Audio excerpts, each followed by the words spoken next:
Formula One, a sport that spans hearts, minds and nations, where the 20 best drivers in the world come together to take on some of the world's most historic circuits. And that legacy continues today.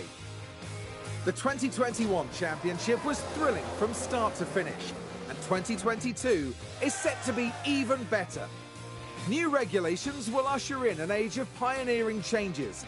New driving talent alongside returning champions will be dueling it out to the bitter end. The pressure will be on the team principals in the upcoming season as they manage their drivers, their cars and the whole team to push to victory. This is not a challenge for the faint-hearted. This is Formula One.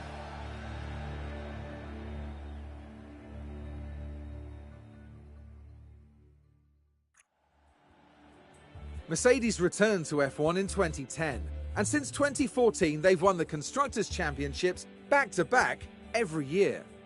In 2021 they took home the Constructors' Championship once more, although they narrowly missed out on the Drivers' Championship, coming in second. Heading into 2022, Mercedes will insist on dominating the competition. Nothing less than the fastest car and the most wins will give the Silver Arrows the outcome they want to see at the end of this new season and beyond. Alright, hello! Gonna do some F1 Manager 22. I have been really looking forward to this game for so many years. I played the Motorsport Manager games on mobile, but never got the chance to play them on PC because didn't have a PC that could actually support them. But yeah, huge fan of F1, huge fan of this style of game. Perfect marriage, I hope. I have been playing a save file with Aston Martin, which is my main save file, but for streaming purposes, I'm going to go a slightly different route. Not sure. I think I might go with HAAS. HAAS joined F1 back in 2016, and they've had a good start to their team career, peaking at 5th place in 2018. Last season they finished 10th, but they spent a lot of time and focus on designing their car for 2022 and strategizing for the future. Going into the 2022 season, HAAS hope to have a strong car design under their belts. Coupled with hungry drivers, an ambitious team and strong leadership, they'll be pushing their performance and fighting their way back to the midfield. So, HAAS have got a reasonably decent car. It's not horrible, it's not brilliant. It's a good starting car if you want a bit of a challenge. Drivers, not the best pairing. Staff, very good staff, but very bad headquarters as well. So it's a bit of a mix. Their budget's quite low as well. It's not particularly big. Whereas if you look at, say, Williams, they're the worst team pretty much all the way through, but they've got decent headquarters. You look at Aston Martin. Aston Martin have got great headquarters and they've got a pretty big budget as well. So I'm going to go with HAAS.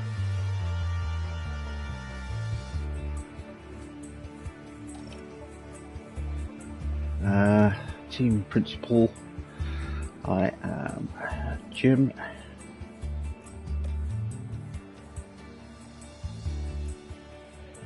Turn off guidance because I have played a little bit already, so I don't need to have my hand held so far.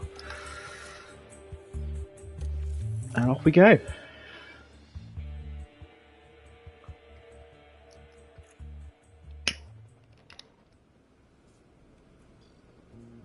So this is our home screen, our kind of main overview. We have our board section here, so we can see what their current confidence in this is. You can see how their sort of happiness is with you based on the most recent race results, and you actually see their rating of you next to each race once they're done in there. You get your board review at the end of the season, I think. You get a boost to your board confidence if you don't have any debt at the end of every month as well, which is quite good. So So my initial budget is only 7 million. A monthly payment of that. And my overall budget for the season is 57.5, which is about a third of the budget cap. So just over a third. Caro says, got a red flag in my first race with Mercedes. I haven't seen a red flag yet. I have seen retirements. I've seen crashes. I've had my two teammates take each other out. Well, not take each other out, but crash into each other, damaging one car where I couldn't fix it and breaking the wing on the other car. That wasn't great. But yeah, I haven't seen a red flag yet. Let's have a look. We should have... Go to our cars. I think it happens all the time for every player. I think we have a new suspension part. Yes, we do. So we should only have one of those. So I'm going to install that on... I suppose I should install it on...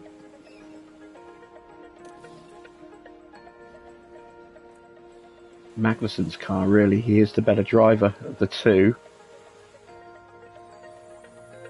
But Mick's the guy I want to develop, so we want to get him improving as much as possible, I think. So we'll stick it on car 1.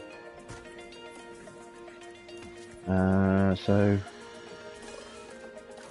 add that new suspension to car 1, and now I'm going to need to manufacture at least one spare as well, probably 2. So we've got 3 different choices of approach: normal, standard time, standard rate, standard cost. You can rush it to get it a bit faster but a bit more expensive, or you can go for emergency, which gets it pretty much straight away, but it's horrendously expensive depending on the parts. Do I support anyone in F1? What, team or driver? In terms of drivers, I'll cheer on the British drivers. So Hamilton, Norris, Albon. They're the only 3, I think. Oh no, Russell, of course. In terms of team, I don't really have a team that I cheer on. It's more the drivers. So I'm kind of cheering for Mercedes because of Hamilton and Russell. But I do have a soft spot for Ferrari and Williams. Williams and Ferrari are just 2 great teams of history. Williams were fantastic when I was growing up. So yeah, bit of a soft spot for Ferrari and for Williams. But I don't have a team that I follow religiously. I follow the drivers. So let's see. I need 1 for the other car. And I'm just going to go for 1 spare. The Grand Prix in 11 days. Second part, the spare should arrive in 11 days. So yeah, we'll just do that. Let's get 2 of those. Let's look at developing some new parts.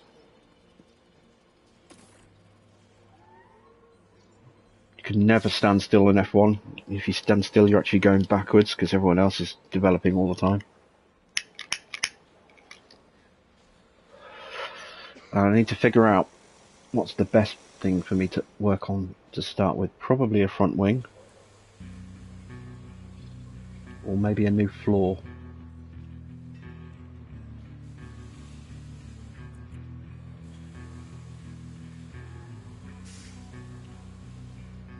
I'm going to go with a new floor, I think.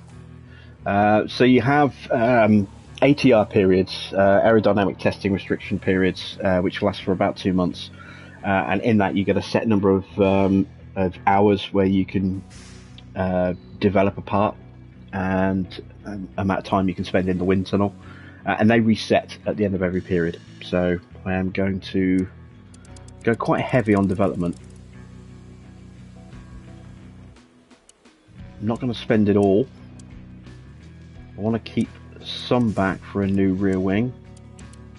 But I'm going to put 4 MAU hours in to try and improve that as much as possible. And I'm going to put quite a bit of time in the wind tunnel in as well. So I'm going to go with 60 hours in the wind tunnel.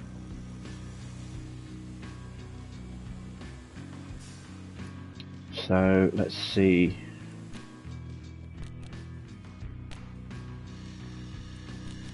It's going to give me a nice little boost to downforce levels, drag reduction, airflow sensitivity.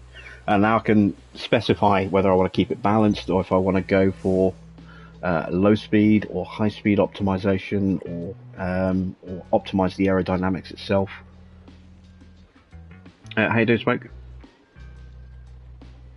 I think I'm going to go with maybe high speed. This is going to take probably about 50 days, maybe less, for it to, depends how many engineers I throw on it. But it's not going to be ready for the first few races. I probably won't get this till maybe Miami, if I'm lucky. And then after Miami, it'll be Barcelona, then Monaco, and then after that we'll be into high-speed tracks again, so we'll be looking at Baku and Canada. So yeah, I think I'll go with a high-speed performance. You can still tweak it if you want to as well. You don't have to leave it exactly as set. So I'm going to just tweak the low speed a little bit.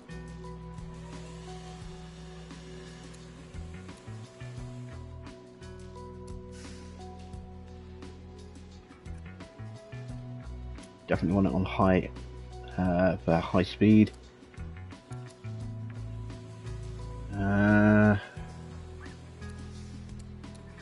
I'll just tweak the airflow sensitivity a little as well. Okay. I've got 10 engineers. I'm going to throw 6 of them onto this, I think. I'm going to go for an intense build as well. This will make it a bit more expensive, but they will gain more experience for manufacturing this.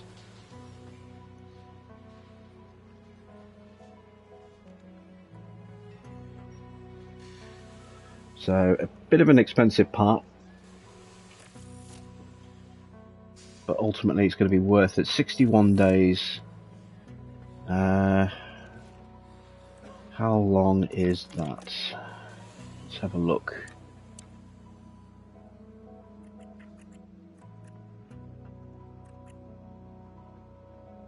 There we go. So I'll get it. Ooh, I won't get it in time for Miami. It won't be ready until the day of second practice and qualifying. So, third practice and qualifying. So I'll have it for Spain. Okay, that's not too bad. Welcome to the team. Blah blah blah blah blah. Okay, let's look at our driver lineup. I've got Pietro Fittipaldi as my reserve driver. I kind of want to replace him because I want to think about maybe getting rid of Magnussen at some point, putting in another young driver. Well, Mick's only got 10 months on his contract. Okay.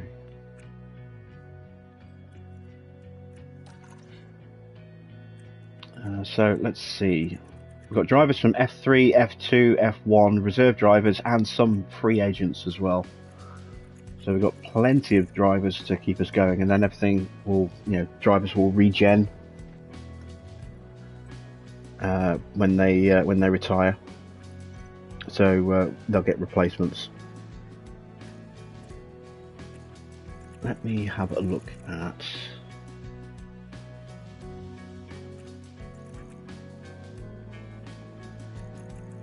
See.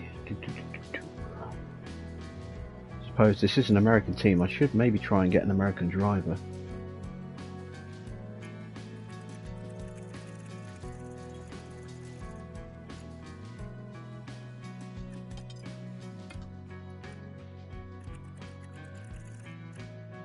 There aren't that many.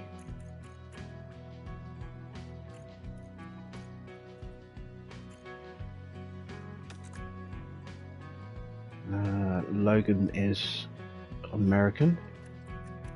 Let's scout Logan Sargent.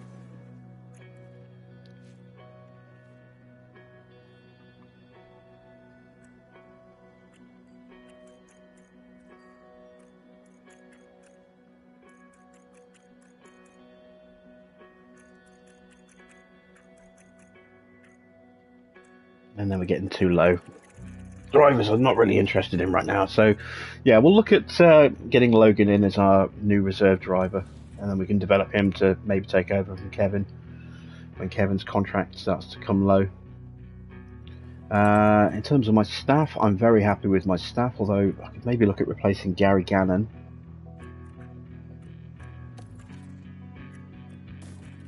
Let's have a look at some engineers.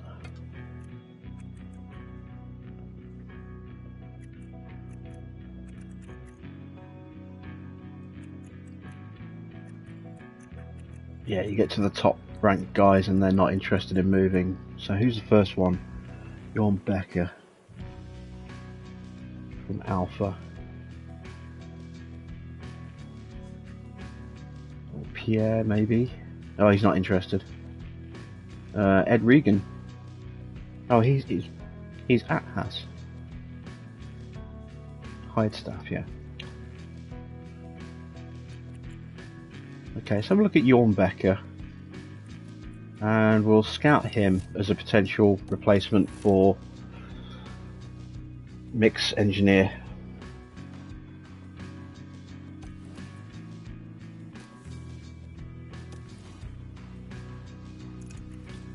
So let's take a look at our facilities, see what state they're in.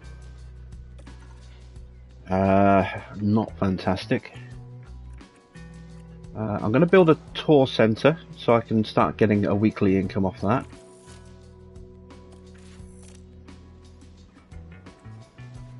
Don't need a memorabilia room yet. Helipad might be worthwhile, that's not too expensive.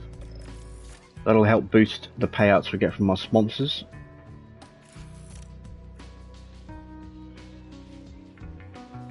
Hospitality area is a bit too expensive really. Boardroom. Improves my confidence gains from the board. I'll leave that as is for now. Don't have any memorabilia to show in the memorabilia room. Staff facilities. Don't have a team hub. 800 grand, that's not too expensive. Yeah, let's build a team hub. That'll improve the attractiveness of the team for anyone I want to sign, you know, be it drivers or technical team staff.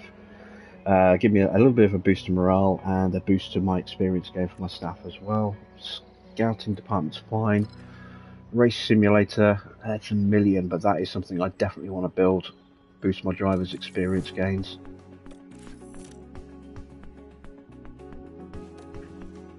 And I think that's it for all the beginning stuff. So look at our performance targets for the first race. Reach Q3 is not going to happen. Reach Q2, yes, I think I can do that one. Qualifying position, I'm going to amend that. I'm not sure where I'm going to qualify, so I'm going to play it safe. If I can get into Q2, that's 15th, so I'll go with that. These optional ones here, these will give me potential bonus payouts, but I will lose money if I don't succeed in those. These ones, there's no loss, but they're usually quite hard to get. Like this one, there's no way I'm going to get fastest lap of the race. Finish position. I'm going to go for a top 14 finish. Hopefully I'll get higher than that, but that'll give me another little bit of extra cash, potentially. And I'm not interested in hot streak targets because they're quite difficult to do. At least when you're first starting anyway. So we'll move on. It requires response email. Let's see. Welcome to the team. Welcome to the team. Blah blah blah. Sponsor applications. Yeah, working on that. And do I want to throw a party for 10 grand? Yes, I absolutely do. Right, moving on again. Okay, we have a low number of suspensions. I know I've already set 2 to be built, so I can ignore that email.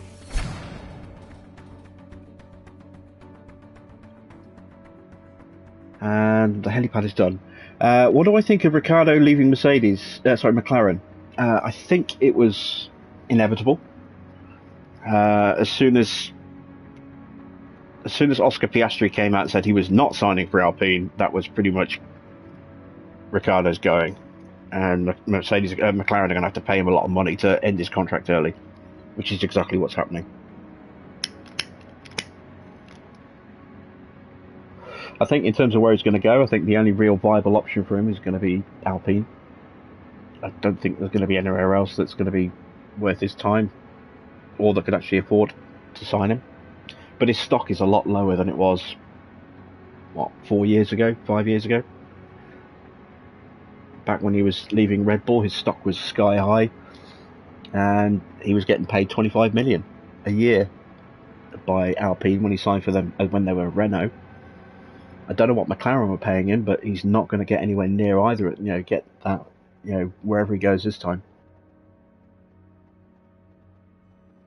Do you actually drive in this, or is it like Football Manager? It's a management sim, so yeah, there's no physical driving. If you want that, you want F122, the Codemasters games.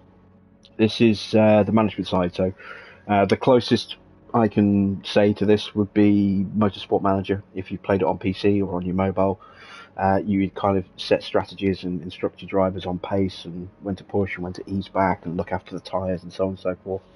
But obviously it's a little bit more in depth than that.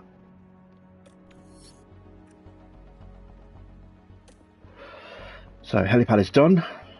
That'll improve our sponsor payouts, boost our team attractiveness.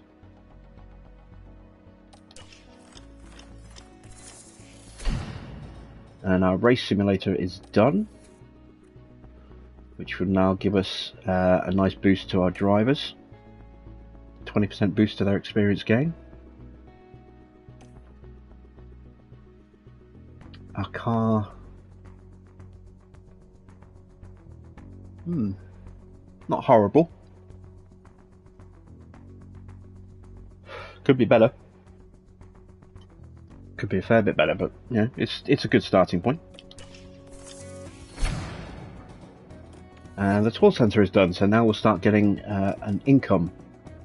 13 grand a week, every week, and we can actually upgrade that for another 237,000. Which I'm going to do. With a small team, with a small budget, as much money coming in as possible is a good thing. So,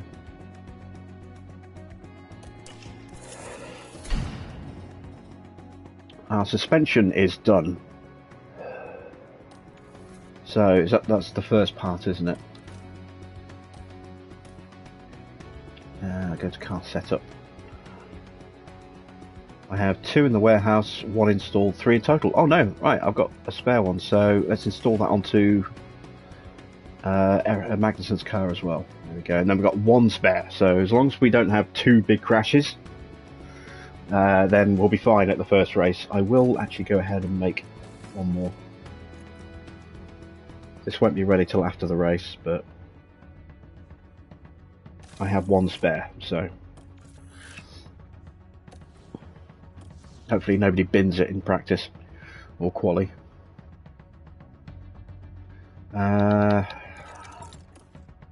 Let's take a look at our race prep. So Bahrain is our first stop. There's our circuit, broken into the 3 sectors with the 3 DRS zones in green shown there.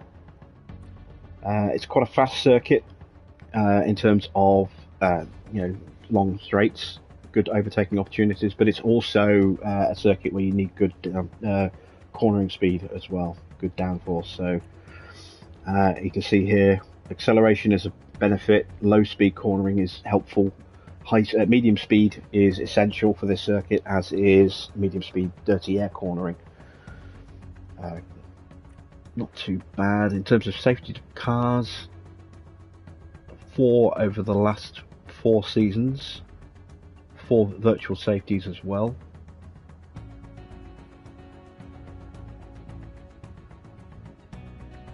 Oh no, wait, what am I looking at? 1 is no deployments.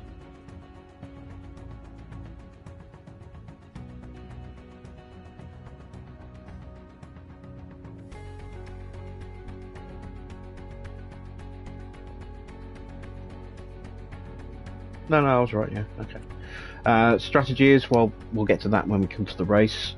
Compound performance. The hard tyre is slow, but it will last a long time. Soft tyre is fast, but will fall away quite quickly. I think we are ready to go to the race weekend. Spend money to make money, yes, very much so. Welcome to the archipelago of Formula One.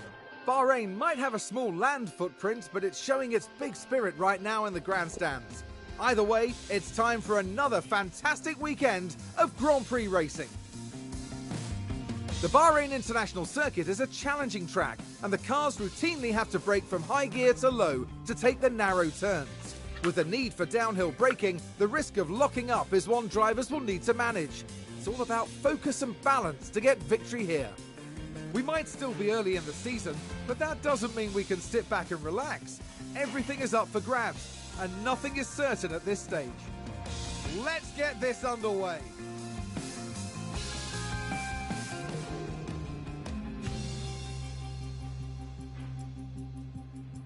So when you're playing this for the first time and you have got the hand-holding option turned on, you don't get to manage practice yourself for the first race.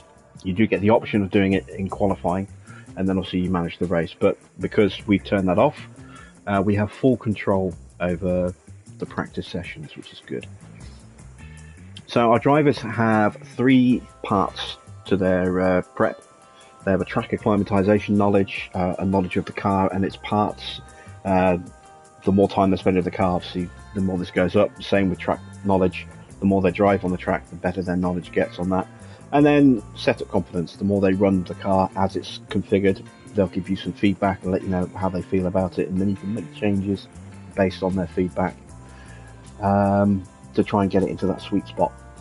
In terms of car part knowledge, you can get yourself all the way up to 100%, and then if you add on a new part, like a new front wing part or a new rear wing design or new side pods or change the chassis, then that will drop a little bit and you have to work your way back up to 100% again, but it never drops all the way down.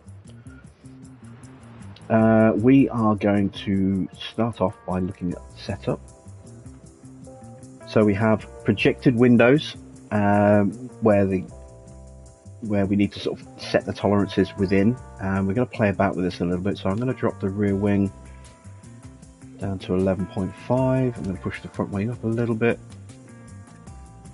change the roll bar, change the camber settings, and the toe out. And I'm going to go with that for this car.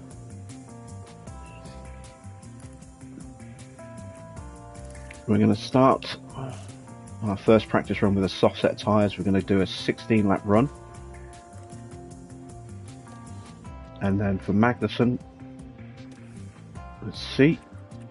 Again, we'll start him on softs. We'll do a 16 lap run with him. And let's see how his car wants to be.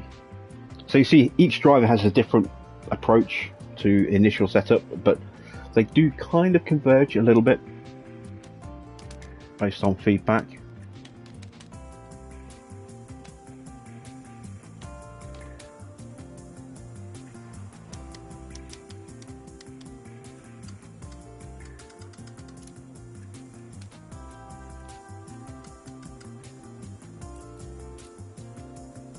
So we're going to go with that for Magnussen's car. And we are ready to go into practice.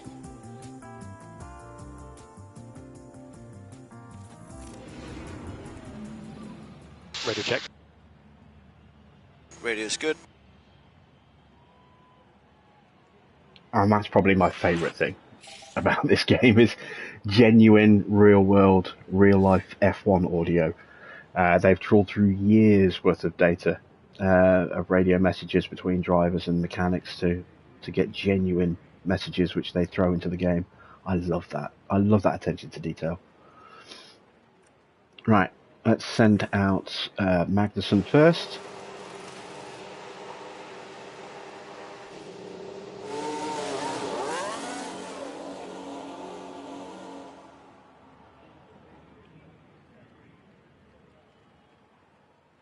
Just let him move on a little bit.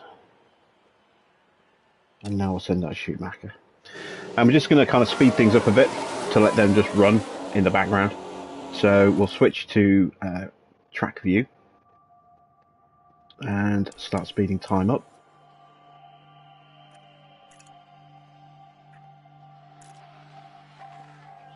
And see what kind of times they're putting in. And we'll wait for their feedback to start coming in.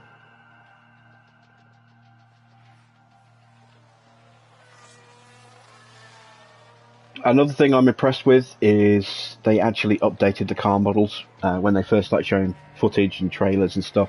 All the car models were identical. I didn't actually notice it until yesterday. Sort of in the after several hours of playing, I suddenly noted that everyone's cars were updated to realistic renditions of their current cars. Not quite all of them are in there, so this is still the Gen 1 version of the HAAS, but you've got the scalloped Ferrari, you've got the revamped Aston Martin, Mercedes have got their no side pod design in here.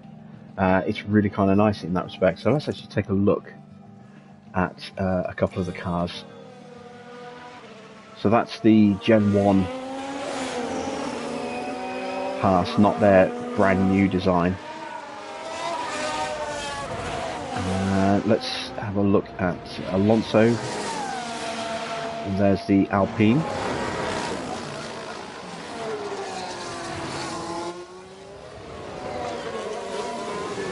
And there's the updated Williams.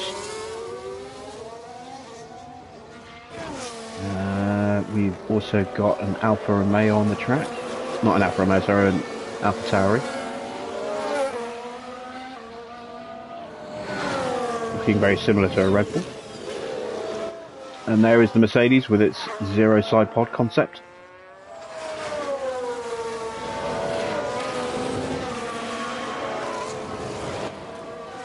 The Ferrari with its scalloped side pods.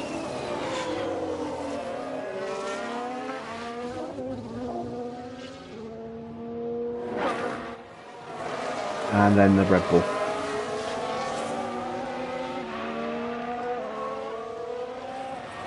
Is this going to be a regular series?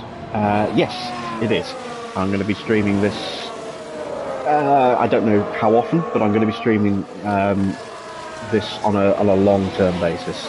So we'll probably do a race a day, every day for the first few days, and then maybe every few days or something like that.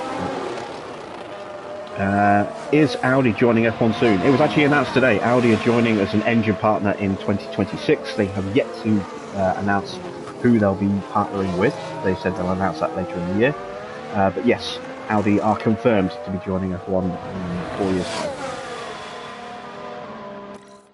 So let's go back to speeding things up a bit. While we're here, actually I can show you just above Magnussen's picture. You can see spun around. Copy.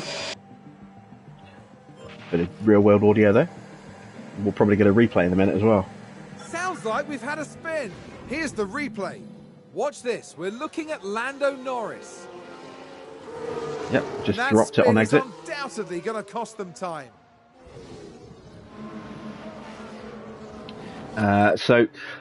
If we look on the either side, if we look at say Schumacher, you can see practice goals. The track symbol is at 4%, so that's his track acclimatization. That'll keep going up gradually throughout the whole of practice. Then you got the car parts. What's the word I'm looking for? Car parts experience, maybe. That's at 6% at the moment. It'll go up, and then you got the little speech bubble with 2 of 5. When it hits 5 of 5, the driver will give you some feedback on the setup. Dubo says, I think Audi will join with Red Bull. No, not Red Bull. Porsche are looking at joining with Red Bull as a engine partner. But Audi are probably looking at someone like, well, the biggest rumour is Sauber, that they'll be buying Sauber from Alfa Romeo.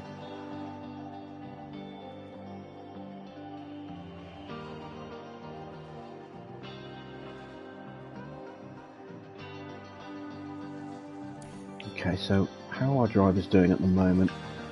13th for Schumacher. Magnussen's up in 6th. Ooh. Okay. Yeah. Magnussen being in 6th is a bit of a misnomer because he's on soft tyres and the rest of the field's on mediums and hards. But he is faster than Tsunoda, which is good.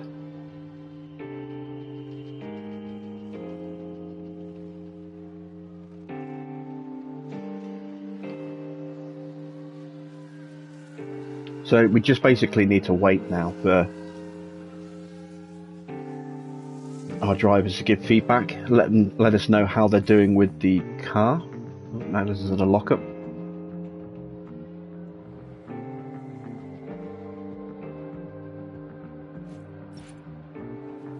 Is that a lockup? Let's have a look. All eyes on Kevin Magnussen here. They've locked up, but that could have been much worse. Not the greatest, but yeah, he could have gone straight on into the wall, so at least he didn't break anything. Speed time back up again.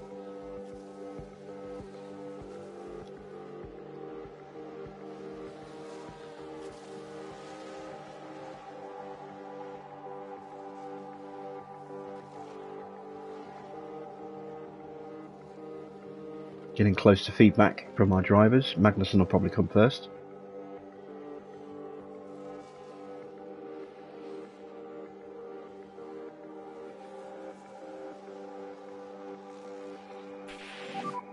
How's the balance?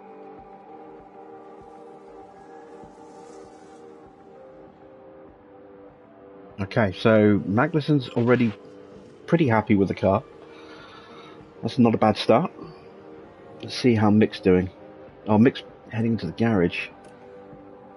I'm going to cancel that call in. So I don't think he's given me his feedback yet. He hasn't. How much fuel has he got left? Another lap or two. Okay, hopefully he'll be able to give me some feedback before he comes in.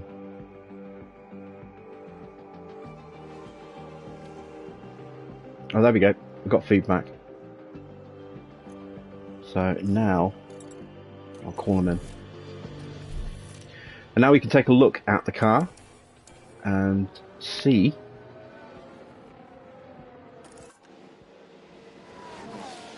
how he feels about it. So we'll look at Mick's first of all. Braking stability is bad. Oversteer and cornering are great, that's good. Straights could be improved, so let's reduce the rear wing angle a little bit.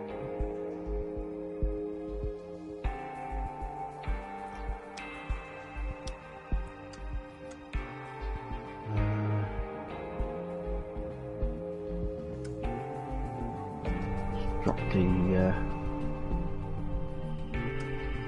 change the stability on the brakes a little bit more. There we go. Let's change the toe angle. Don't want to make changes that are too wild in terms of oversteer and cornering, because we know those are in a good position.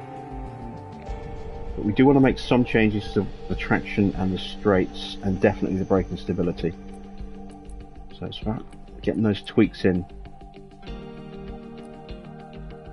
Let's try that. So let's see. Got 33 minutes left. Let's give another set of softs and we'll increase the run plan to 18 laps. Make those changes. Let's have a look at Magnussen's car. Straights is bad. Okay, let's change that.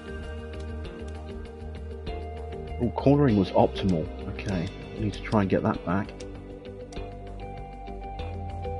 Traction is good.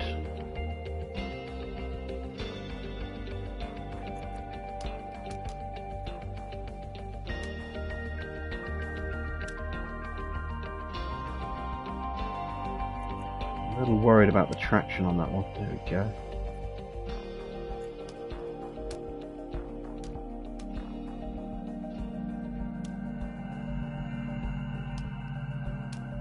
Okay, let's go with that.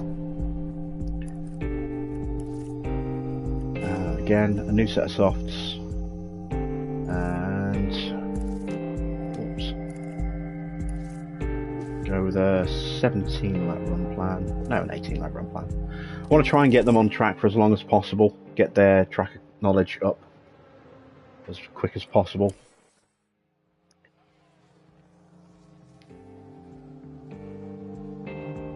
Scripting these games take to operate is unbelievable. We've just had a car run wide. I Let's love see what how... happened there. Now let's have a look. It's Lance Stroll. Goodness me. Not that bad. I love how much effort's been put into it. Let's see, I want to release these guys into clean air if I can. Okay, send out Schumacher. Send out Magnussen. Probably should have done the other way around really, but never mind. As long as they don't trip over each other.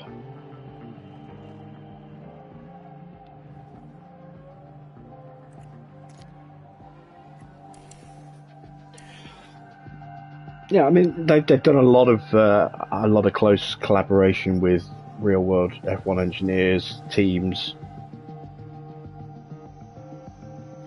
drivers. They've done a lot to try and make it as realistic as they can within the confines of it being a video game and an enjoyable to play video game.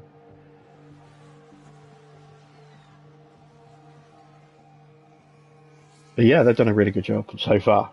I've only played, as I say, the first 6 races on my other file, so I'm not a long way into it. I can't really say exactly how good it is long term, but I'm loving it so far. I'd say I'm a fan of these types of games. I'm a huge F1 fan. I'm the perfect consumer for this game. And that probably gives me a bit of bias and a bit of rose-tinted glasses. Someone's run wide. At least at the start, anyway. Let's take a look at the replay. Now, just take a look at the McLaren. That's fine. So yeah, it'll be interesting to see how it goes on long term. I'm also kind of curious to see how the game's going to be supported. What we're going to get in terms of updates. Whether we're going to get changes to car models or livery changes or anything like that. Any new features that might be added in. I mean, Frontier have got a long history of great post-launch support and updates of new content, new features and stuff with the Jurassic World games, which I have played, and I can't really speak for other games, but I mean, if they support it, anything like they did the Jurassic World games, this is going to get so much love, once it's been released.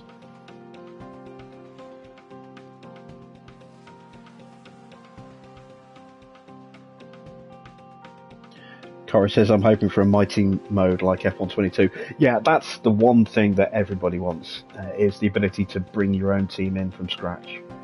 I think it would be interesting. I would love to see them try and do that. I mean, there are a couple of free agents out there that you could sign as star team drivers. There's obviously reserve team drivers for other teams that you could probably, poach.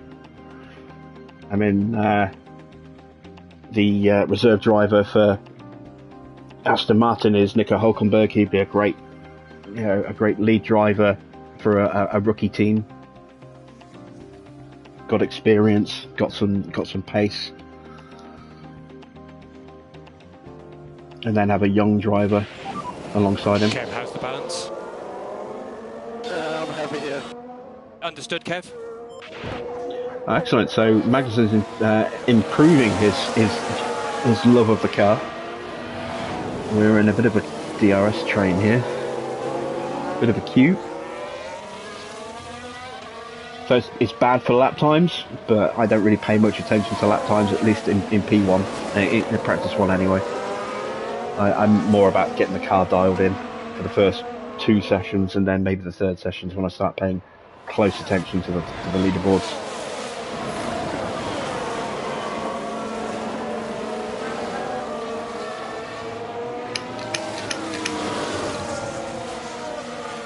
We have some different camera modes as well. Obviously, this is the broadcast cam. We also have a just over the cockpit cam,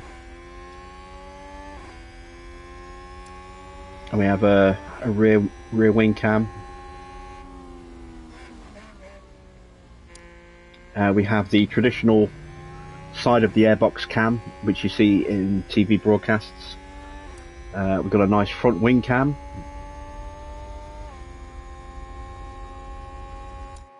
And then back to broadcast. And the races I've done, I've spent most of the time just watching them, almost watching the races in real time. Maybe speeding them up in little bits when I haven't really got anything I can do. But for the majority of the races I've been in so far, I've watched them at real time like this and reacted as and where I need to. And tinkered and changed up my approach to strategy, and yeah, I've just been having so much fun with this game.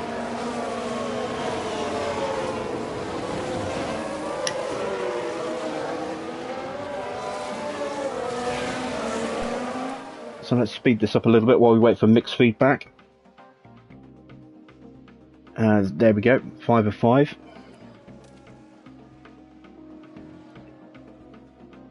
I'll let them finish their runs on track, and then we'll look at making changes between the sessions. Track knowledge up to 39% for Schumacher, that's good. 33% for Magnussen, could be a bit better.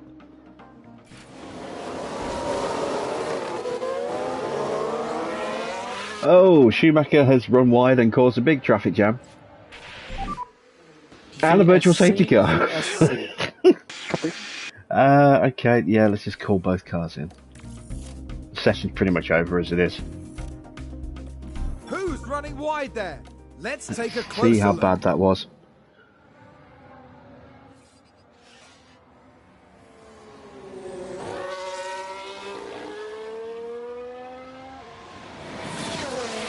Okay, so it's the end of the second DRS straight, halfway through the lap.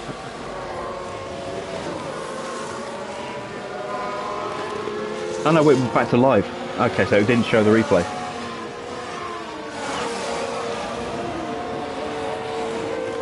Oh, that's a bit weird, because it looked like at the start of that straight where the accident took place there. No damage to the cars, I think. I hope.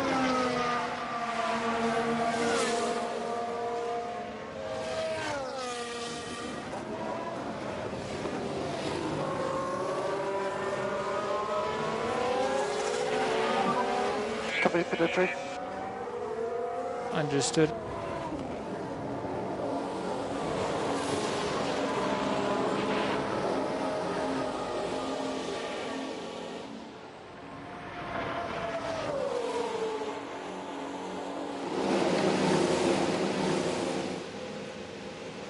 There we go. And there was only like 10 seconds left in the session, so there was no point staying out under the safety car. So Mick has got 3 greats and 2 goods. That's nice. Let's look at a little tweak where we can. Braking stability.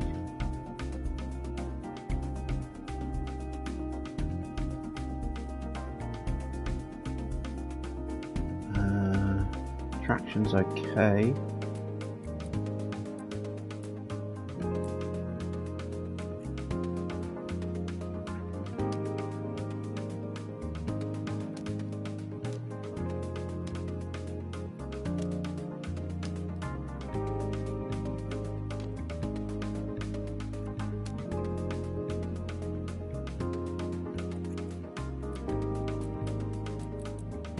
There's the toe.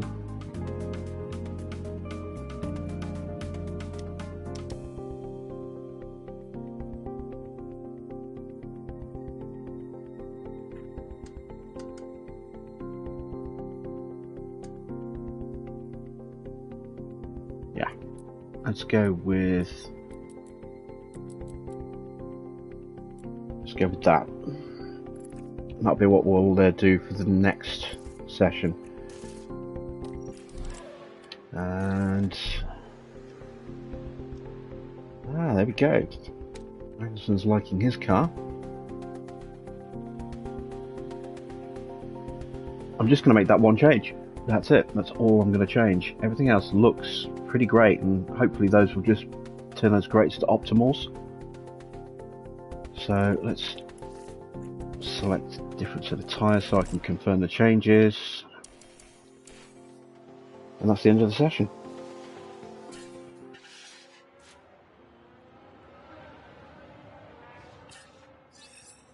Chris says, had no plans to buy this, but I'm kind of impressed. Hope they work on some of the unnatural car movements. It's not bad. I mean, yeah, I mean, it is a little herky-jerky at times, but, I mean, that's kind of standard with management games. I would say this actually looks, I mean, in terms of its visual aspect, it looks stunning for a management game. I mean, the graphical fidelity of the cars, the tracks, you know, all the stuff that's in the game, as a cinematic experience, it's hands down the best management game I've played.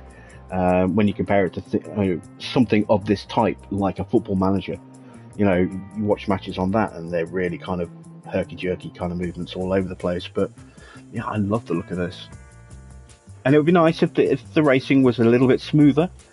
But you know, you kind of expect it to be a little bit unrealistic and unnatural, given the type of game it is. It could have been a lot worse. It could have been a hell of a lot worse. So those were the changes we made. We're happy with those. Just make sure we're on the right compound of tyres. Change the run plan. I'm going to go with a 20-lap run on these mediums. Same for K-Mag. Change that to a 20-lap run. Let's go to practice.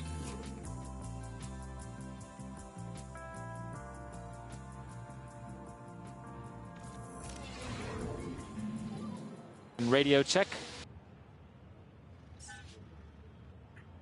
Okay, so we'll send out Magnuson first because he's generally a little bit faster than Mick. And I don't want him getting in the way.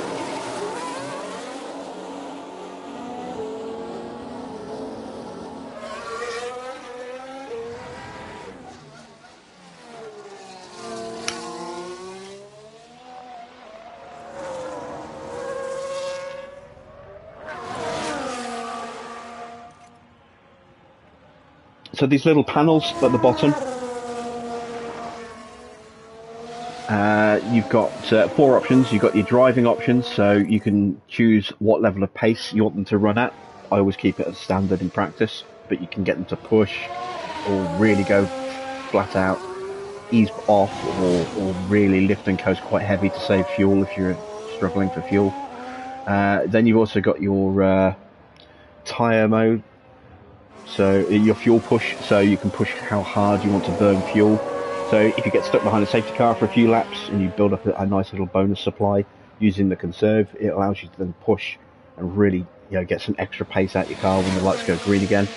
And then you've got your ERS strategy. Again, in practice, I always leave it set to neutral, but you can choose to just do a straight full deploy and it'll use energy as much as possible. Or you can set it to overtake, so we'll use it purely just to try and make an overtaking manoeuvre or a defensive manoeuvre, but you can burn through a lot of energy doing that as well. And then you can also set it to harvest, where you will use minimal amounts of energy on a lap, sometimes not at all, and you'll regen more energy back into the battery. So that's the driver tab. Then you have the car condition tab, so you can check on the condition of your tyres and the temperatures and the brakes as well. You can also check on the wear rate of your engine, your ERS and your gearbox, and keep an eye on the temperature of your car as well. And you can also kind of instruct to avoid curbs So if you've got a gearbox that's a bit clunky, or an ERS that's maybe a little bit clunky and running low, you can tell them to stay off the curb so it takes less impact damage, helps it last for a little bit longer. And if your car's overheating, your engine is running too hot, you can drive in clear air, so you're getting some cool air through the radiators.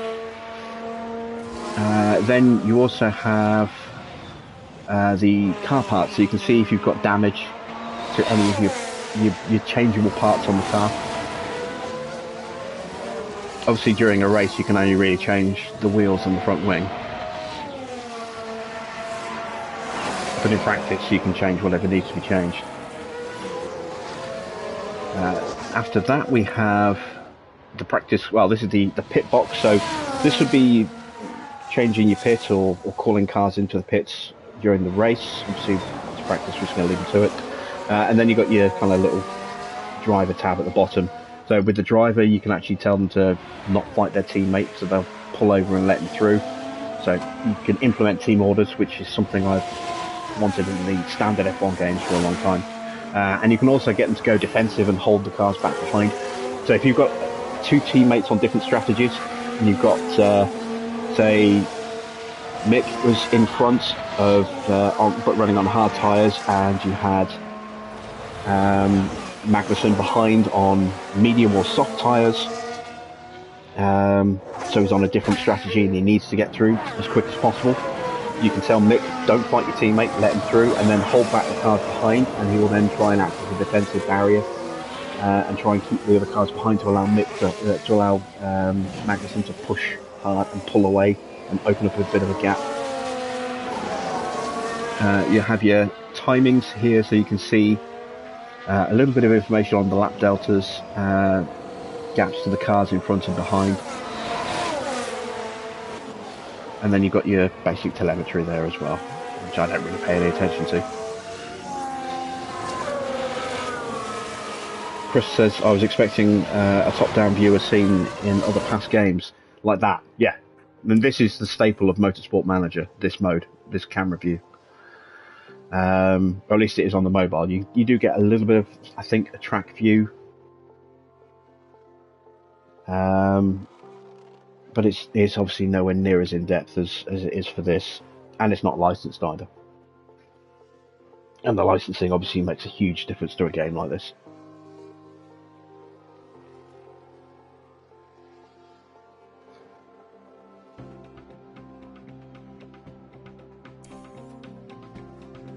So we're going to speed time up quite a lot because we are on long runs here.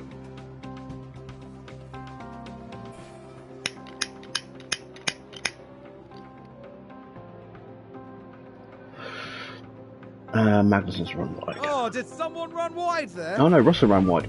Oh, we've got a VSC. VSC. I'm going to ignore the safety car. Or I say ignore, I'm not going to pull them in, because I'm still waiting for feedback and they're still gaining track knowledge, even at a slower speed, but didn't get the chance to see the accident.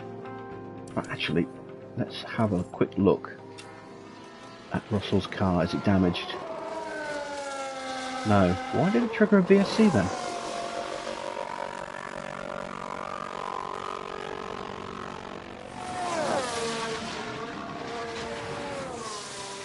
Genuine engine sounds as well for each of these cars.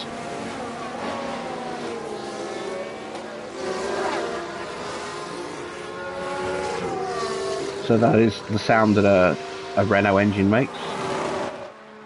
That is the Mercedes. That's a genuine Ferrari noise. We don't have a Red Bull on track at the moment. Oh, yes we do.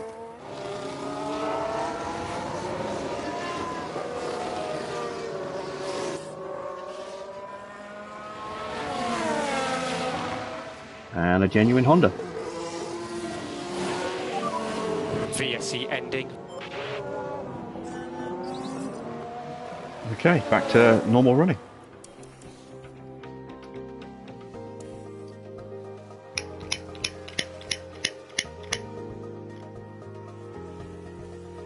Oh, we also have these tabs at the top. So you can take a look at your current position and delta times for each of the sectors, the tyres that they're on. You can also see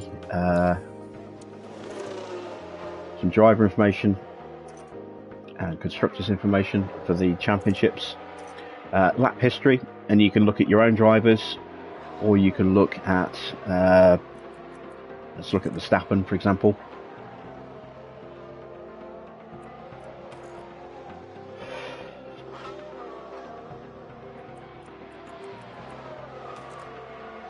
There's Mick, his times, and Magnussen's times. I've got another yellow flag in sector 3. Oh, it's one of my drivers. Magnussen's locked up. Oh, big lock up there. Here's the replay. Now just focus on the HAAS. Well, they've lost it. They've locked up. Kept it out the wall. Good man. And then you have this one here as well. This is good for your tyre wear in the race. This tab here. So it will show your current strategy and your tyres and the condition that they're in. A little bit of information about the drivers themselves. A bit of information about the car. So yeah, no damage to either car. Magnussen's tyres are a little bit worse off because he had that lockup, and then a little bit of track information there. This is good for checking your weather forecast. So if you've got rain on the way, this is where you would look to see how far away it is and how wet the track's going to get. You get some information on the side, on the right, to show you how grippy the track is, how much rubber's down, how much water's on the track, suggested compounds for various conditions, and air and track temperatures as well.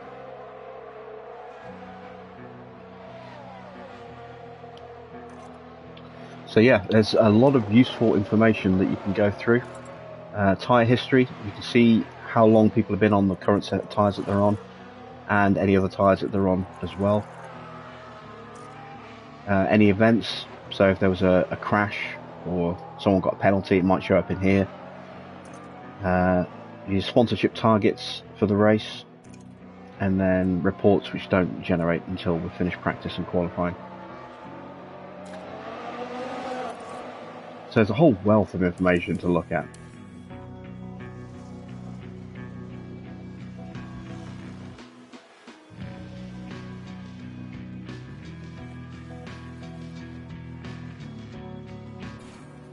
Oh, Magnussen's spun. He's not having a good time at the moment. Where is he on the track?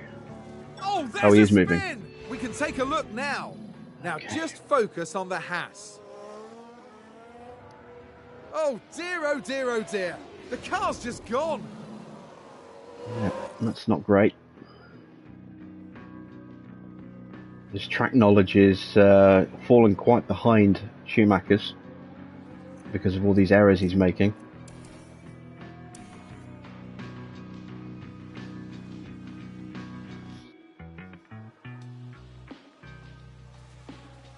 So he's locked up 2-3 times so far. He's spun off. Decent pace, just not the consistency at the moment. How's the balance? I'm happy here. Okay, understood. He's liking the car though, that's good. So we only have to make minimal tweaks if it's great feedback like that. Just waiting on Mick. How's your balance? Car felt quite good. Understood, understood. Okay, so Schumacher's car's going to need a little bit more work. I'm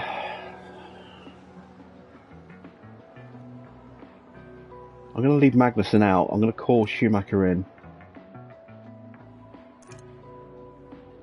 Mr. Pitts this lap. I'll call him in for the next lap.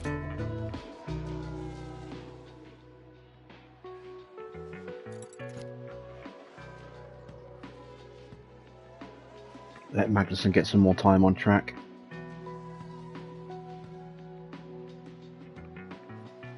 He needs it more than Mick.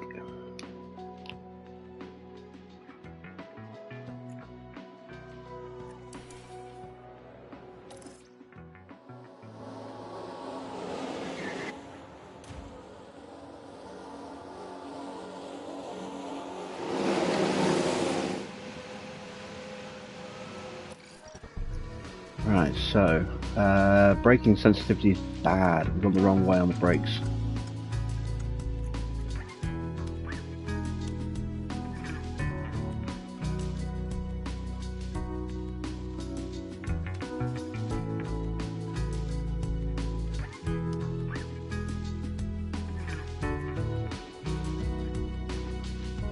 Cornering is good.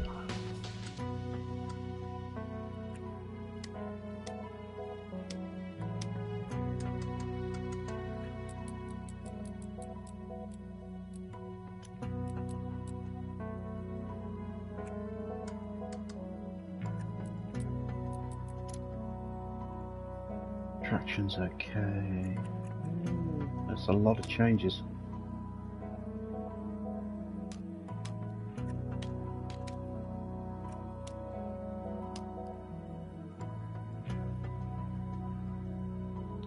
So that's a big change to the brakes. Traction, a decent change, but in the wrong direction, I think. And revert to the previous setup.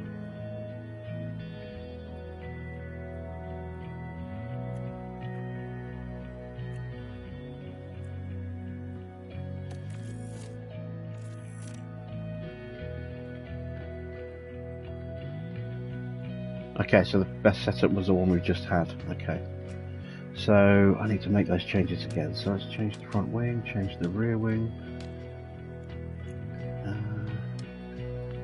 change the roll bar.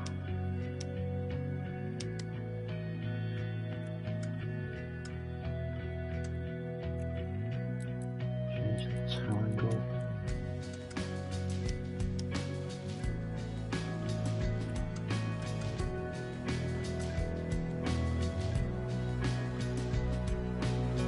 Not much of a change to the front or rear. Change that rear wing. Let's go that way with the rear wing.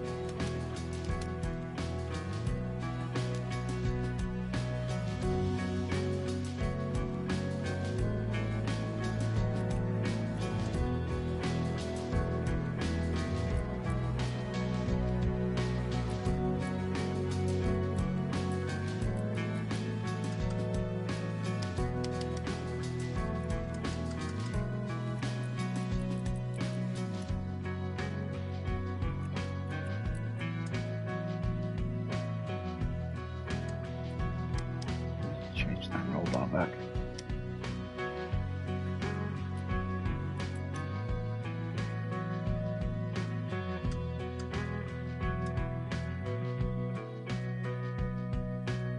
Okay, let's go with that.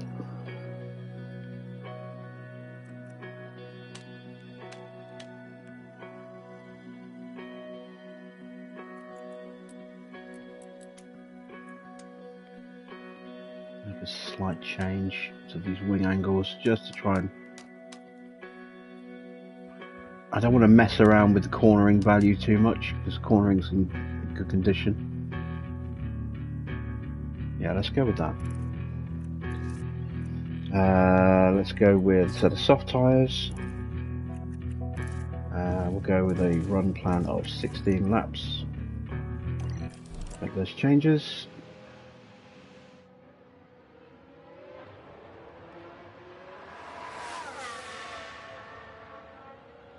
How you doing, Julia? I'm doing pretty well, thank you. How you doing?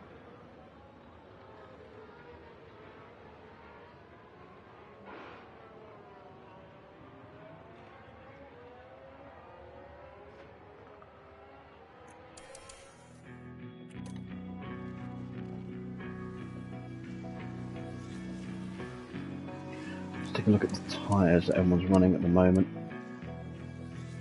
Okay, Magnus is showing some decent pace potential.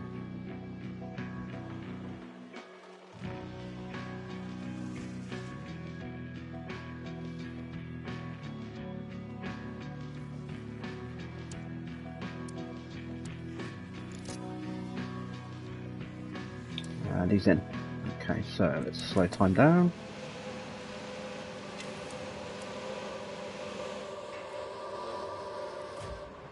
Send that Schumacher. take a look at K-Mag's car. Okay, just needs some minor tweaks.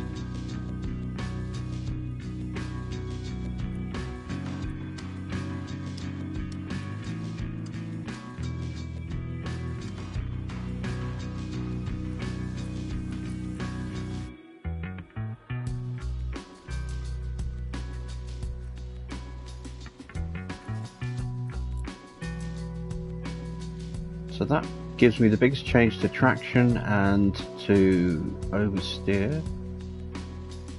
Is that too much oversteer?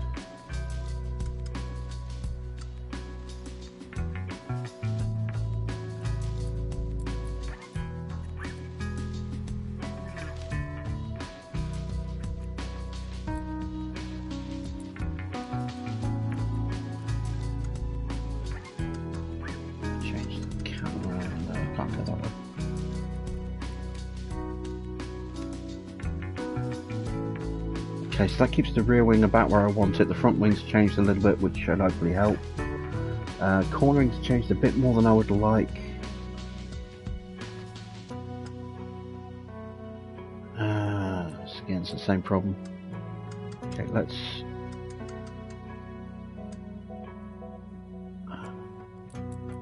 change the toe angle.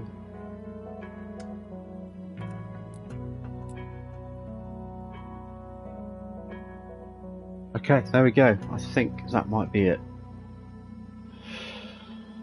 So, I'll send them out for a quick run.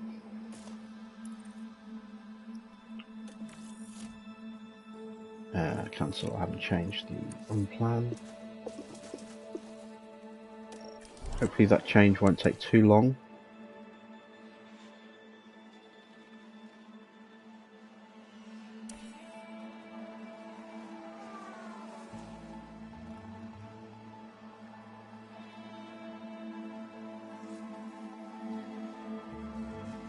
And I'm going to get Magnussen to push a little bit on this one because I'm a little concerned about the amount of time left in the session.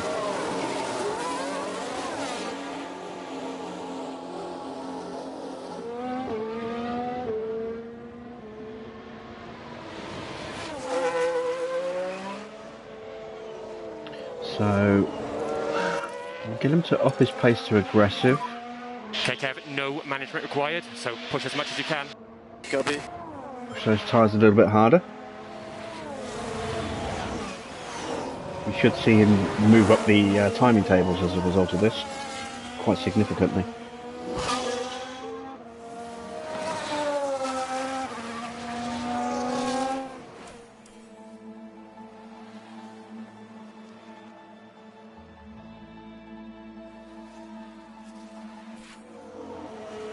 Another lockup. Oh, come on, K-Mag.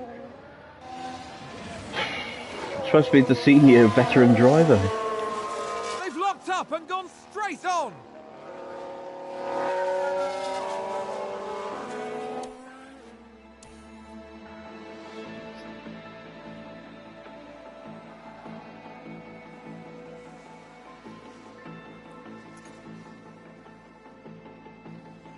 There we go, he's jumped up to 8th.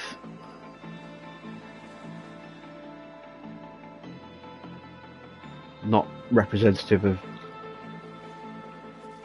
pace against the rest of the field because the rest of the field won't be pushing and I am.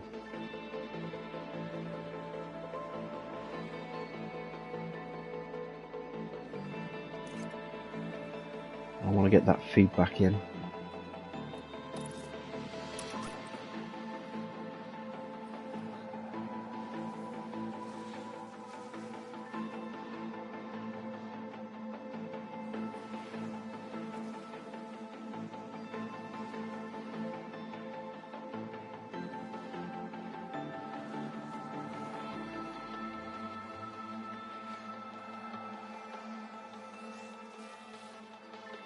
Saw a yellow flag and immediately looked to see whether Magnussen had gone off.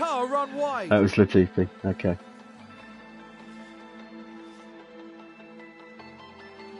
Alright, we're stuck behind some traffic. Let's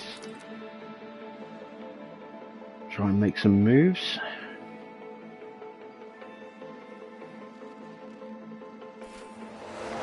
Oh, got a big crash.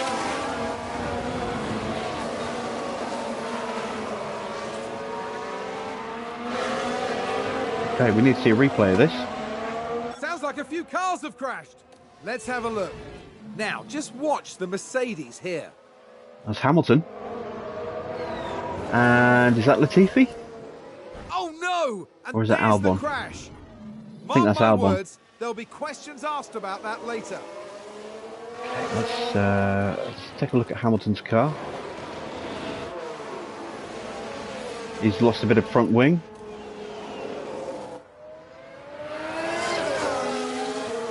It was Latifi. I had a feeling it might be. Okay, where are we? Where's K-Mag? There he is. Come on, do the move.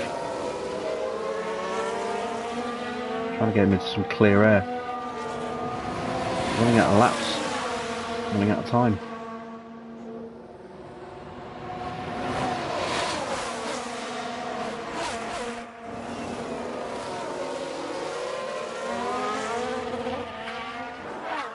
Got passed by the Ferrari because we got held up by the Aston.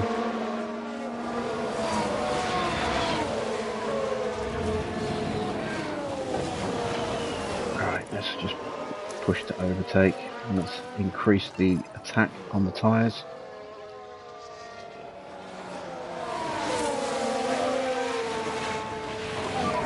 If you've got some margin, try to increase the pace a little bit. Copy. Alright, that's the Ferrari taken. Can we get the Aston Martin as well?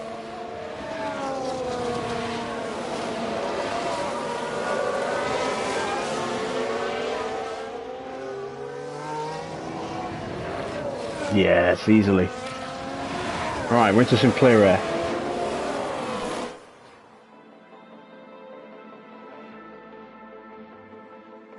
Time is ticking away. Killed the battery.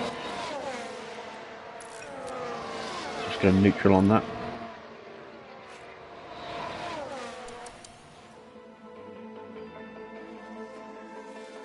Oh. Mick, did you give me feedback? No, you didn't.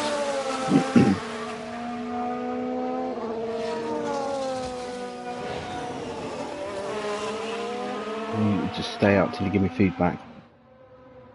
If they come in before they give you the feedback, you get a question mark next to their comfortability, their comfort rating with the car, their confidence in it, which is obviously not what we want. I think that's what's going to happen with Magnussen. I don't think I've got enough time to finish the run, or at least enough time to get the feedback. I've still got enough fuel to do another 2 laps, I think, with Mick.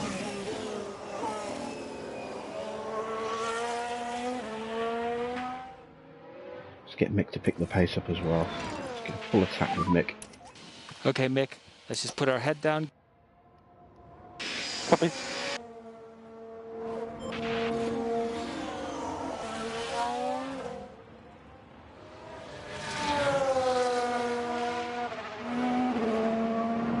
No, take it easy, myself.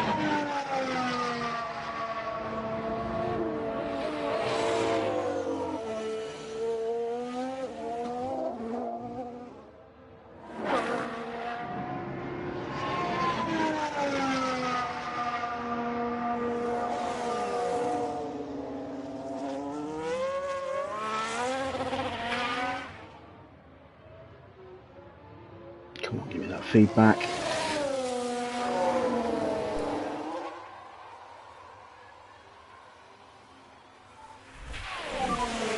How is There the we go, balance? that's what I was waiting for. For now, no. It feels really good. Okay, understood. Okay, so Mick is improving his confidence in the car. That's great. That's what I needed. Just need hope I can get final feedback from Magnussen. I don't think I can. Don't think I've got time. I'll keep him out for one more lap.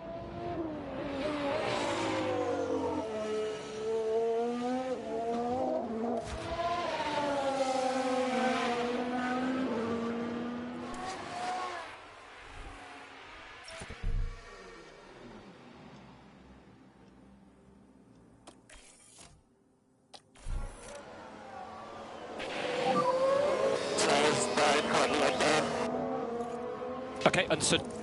What's the situation?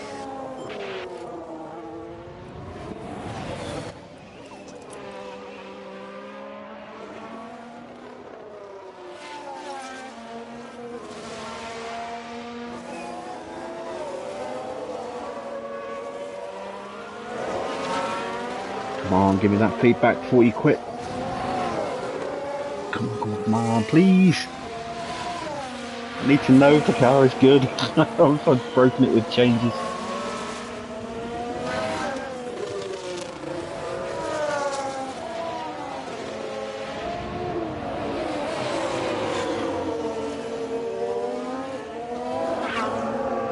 And that's the end of the session. I'm not going to find out what he thinks of the car. That's frustrating. I'll get partial feedback, I think.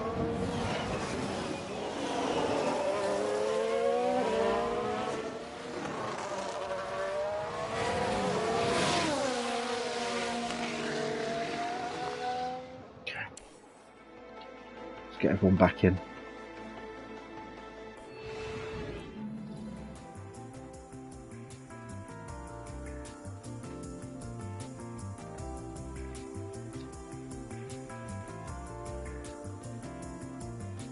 So Hamilton's picked up a grid penalty for that collision with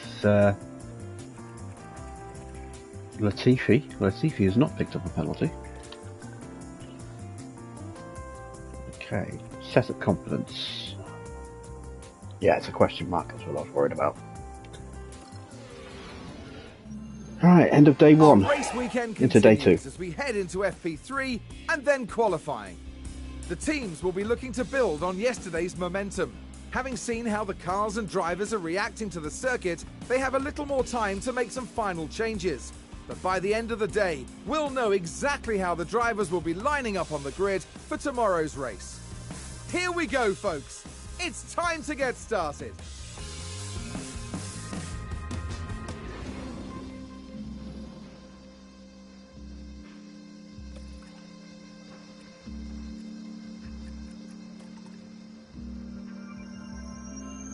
Okay, so traction is only good.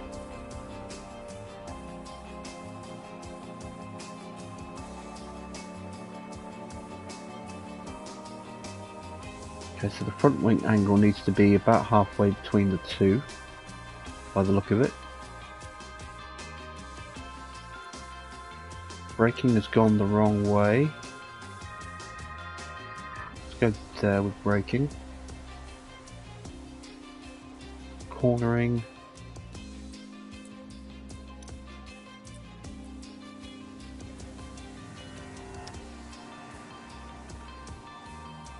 It's only good. That should maybe help things a bit.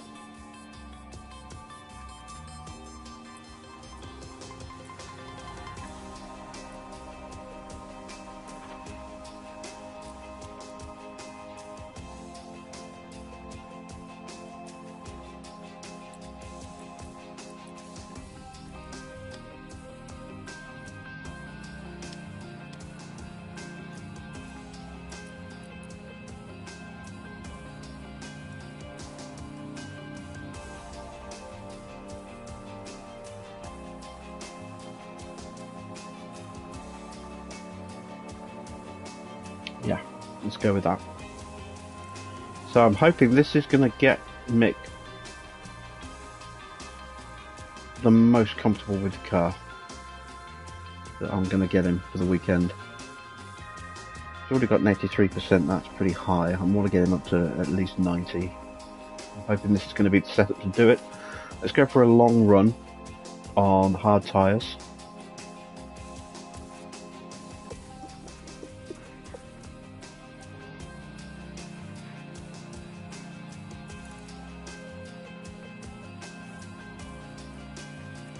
Right, so here's the question. How confident is he? Oh, okay. So it's just the front wing that we're not sure on.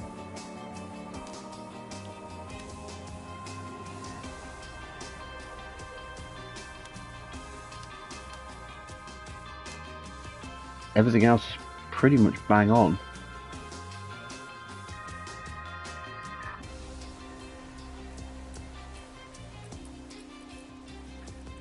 make minor tweaks. Change a couple of these a little bit.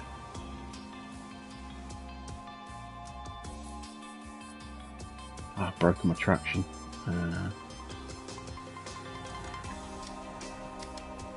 Gotta leave that where it is.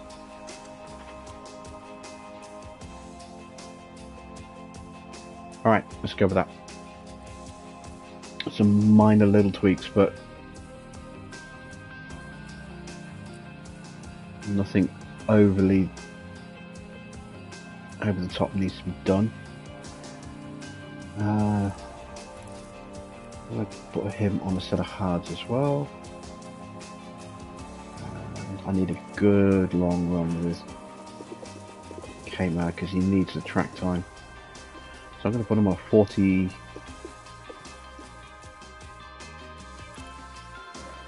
lap run. Those tyres will do 39 laps. Okay, so let's put him on 35 lap run.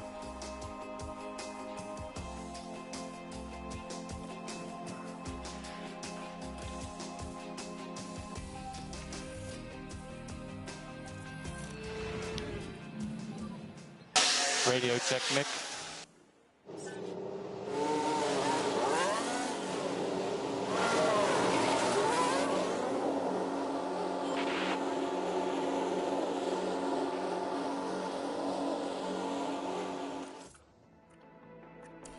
Right.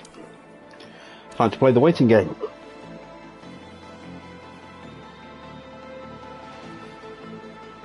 I've never managed to get a car totally dialed in yet, but it's going to be tricky with low performing teams, I would imagine, at least in the first few races. I've only done 6. Oh, we've got a big crash.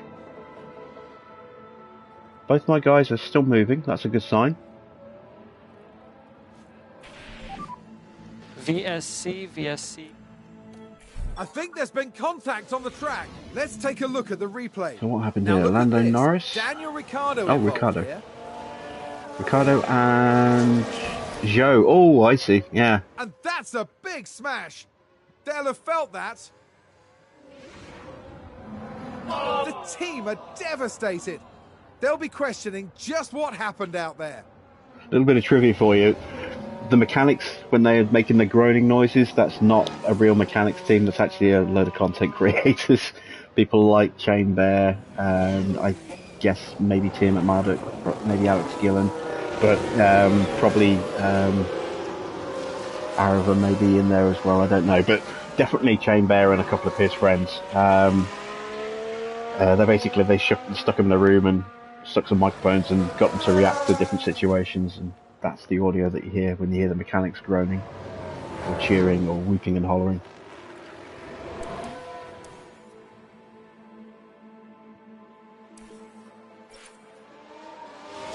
That's the ending soon, that's fine.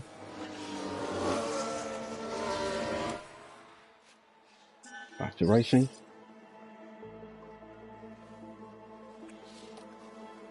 Where is Magnussen? It's there. So times are going to be low down the board because I'm running hards, and I'm guessing the rest of the field's going to be running softs. Yeah, softs.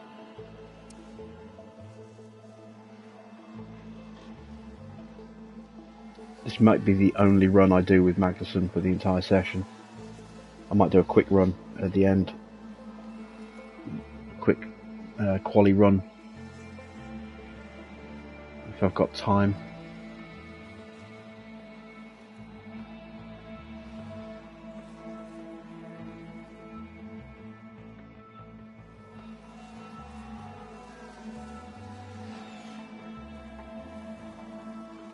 Oh, I didn't change the run plan for Schumacher.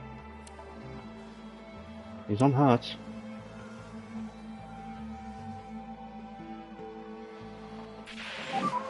Kev, how's the balance?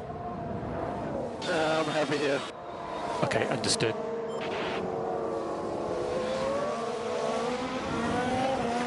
Okay. I'm pretty confident with Kev's car being as good as it's going to get, so I'm just going to leave him out there.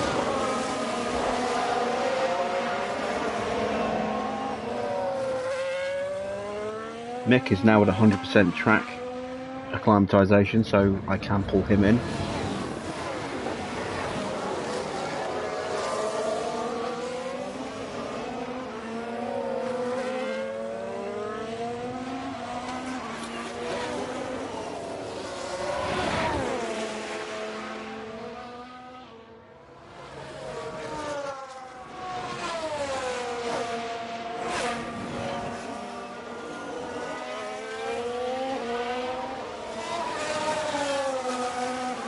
Come on, Nick, give me some feedback. Tell me you're happy.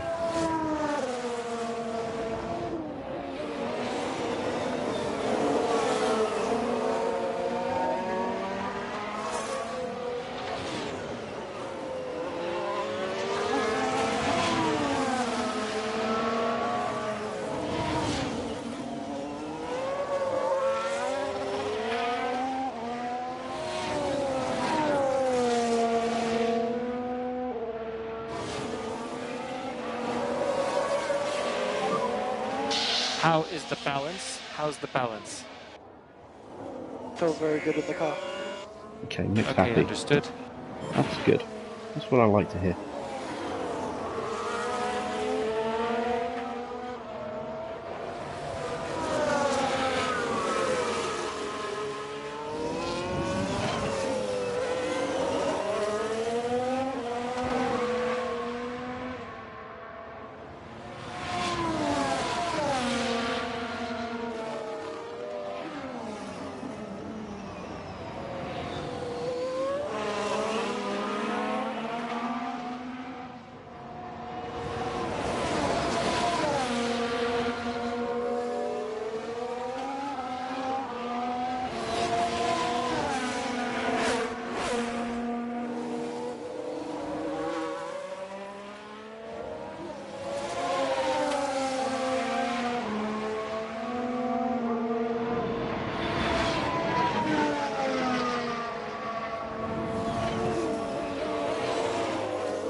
Right, so let's pull Mick in.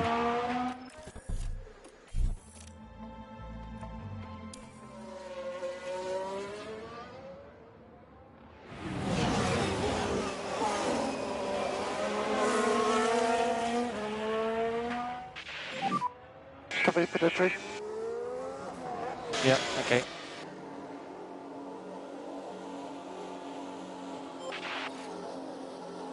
Oh, they've run wide!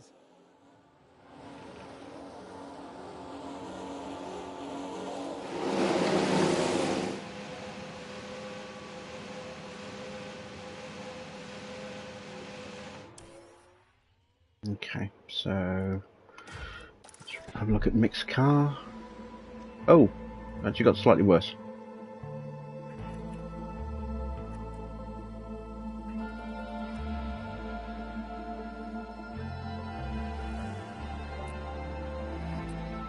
Okay, damn. Nope, don't want to change the car setup.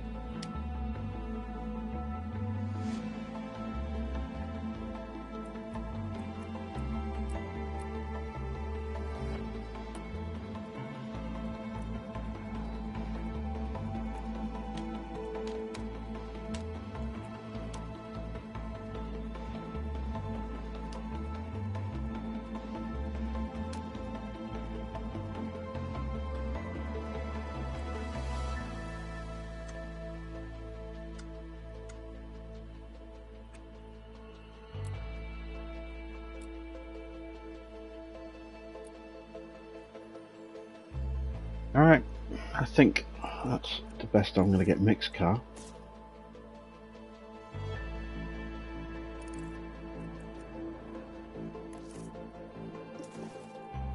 Put him on a 20 lap run plan.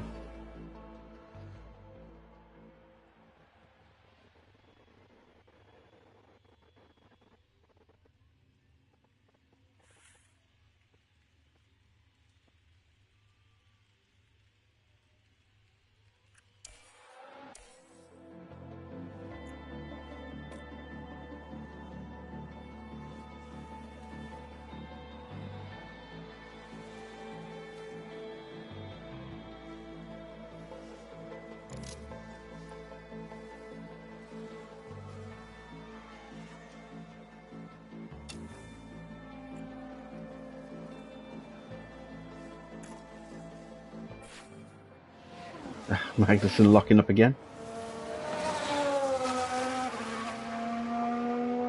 Ah, Magnussen. And that's the lockup!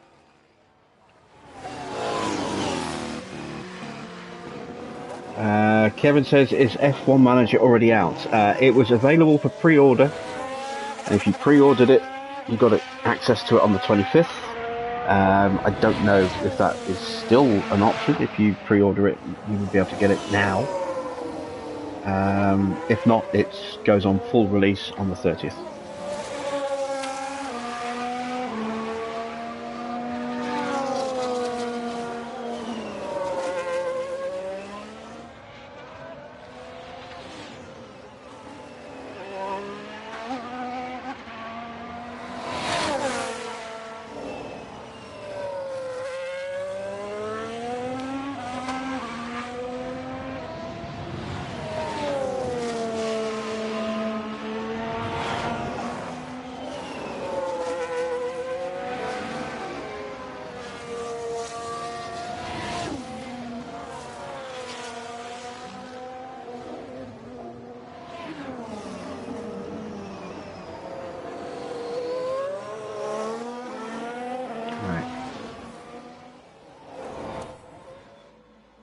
End the session with some speeded up time.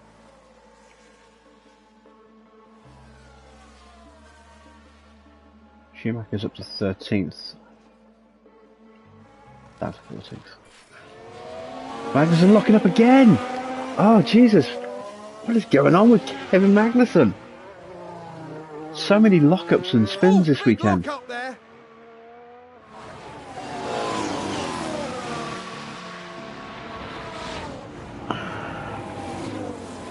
Right, I'm going to pull him in.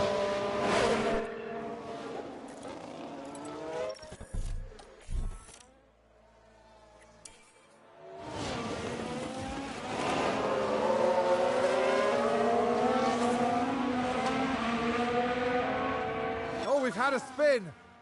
Oh, Leclerc's gone. Let's Whoopsie. take a closer look. Watch this. There's Leclerc. Oh Look yeah, at that's a that. big spin. They've spun their car. At least Magnussen's in good company. Got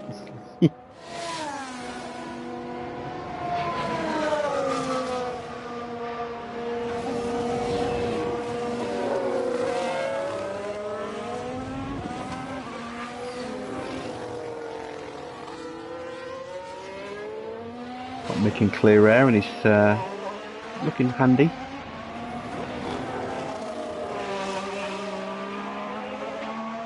Right.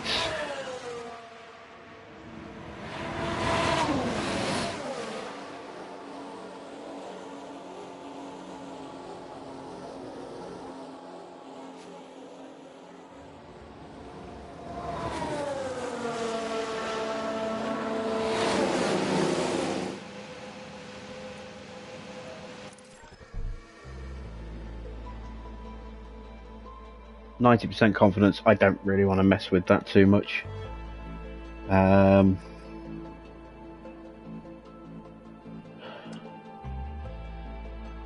Slight tweak.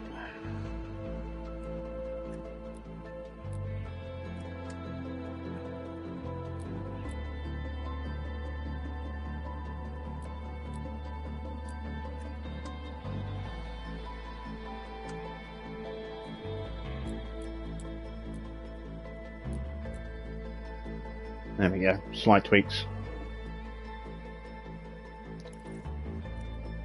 I won't know how he feels about the car now fully until the end of qualifying, but should be good. Right, new set of softs. Confirm. Short run. Which time is left? Not long at all. Go for a 6-lap run.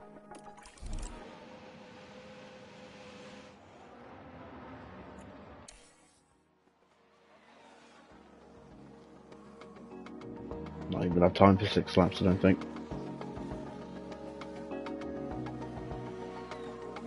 That sounds like someone's gone wide there.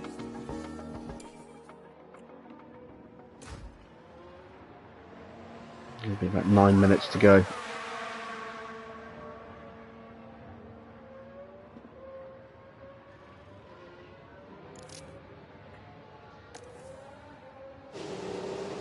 And we're going to send them out on an attack run.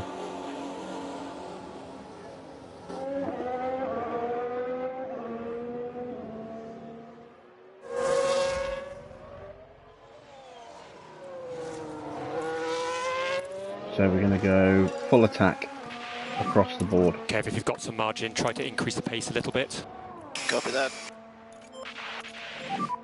Mode push. Copy that. Do the same with Mick. As if you don't need it, no lifting coast. Copy.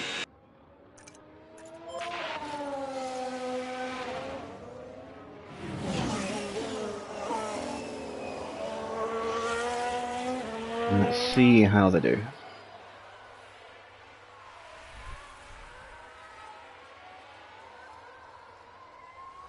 I'm expecting them both to jump up the timing board, so if they don't, there's something seriously wrong. Oh, Magnussen just set a purple middle sector on his outlap.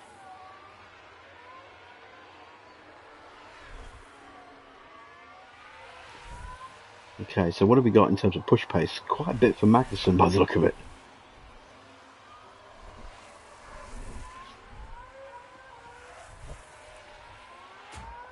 Mick just went third. that's not going to happen. Magnussen might be about to top the leaderboard here.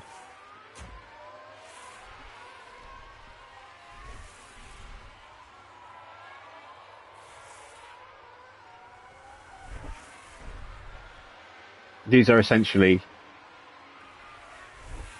modified quali runs that they're doing, just with different fuel loads and tyre wear, but they're running quali settings in terms of pace. Magnussen goes top by a long way. Oh, if only I had that pace for real. Just want to get their car familiarity up a bit. It's 80% for both drivers at the moment.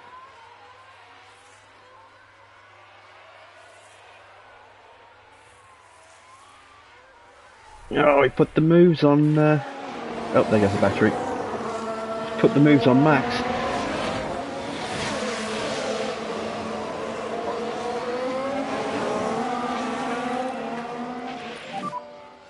That will be us. Yeah, copy.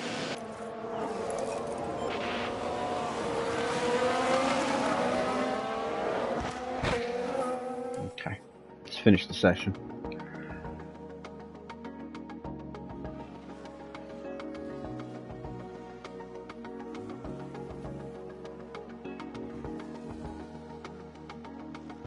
So car familiarity, 82% for Magnussen, 83% Locked up. for Schumacher, who's just locked up. Okay, understood. Okay, you're coming back to us now, Mick. Where's the finish? Okay, understood. Absolutely wrecked those tyres at the end. There we go, 1-2 on the timing boards for HAAS. It's going to be a long time until that happens for real.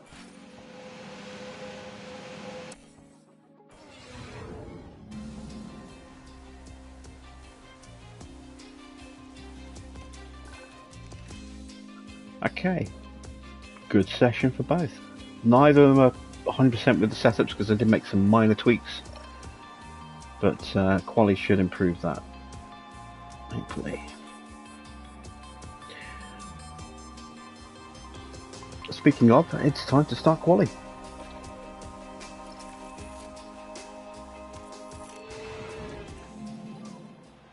Radio check. Okay. So, we want that set of tyres. No damage. Run planned. I'm just going to do one fast lap.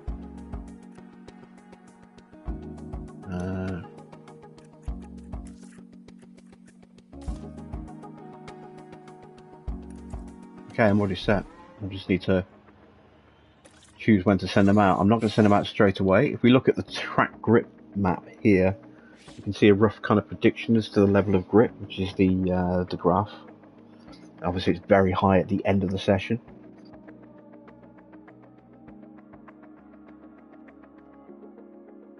That's also when it's going to be the busiest on track as well.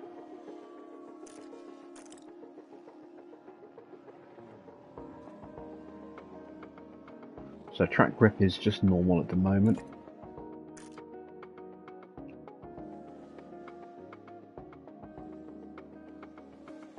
Don't want to go out straight away.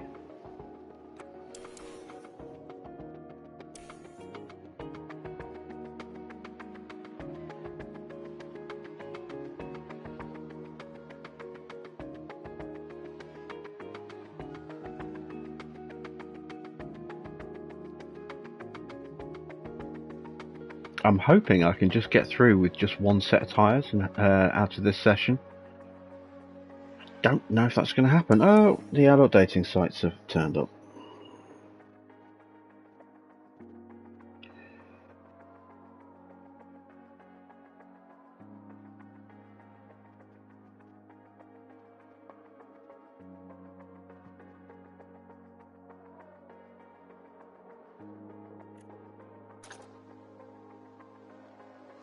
Okay, so other teams are starting to go out now, which is about when I want to go out. Let's start with Mick.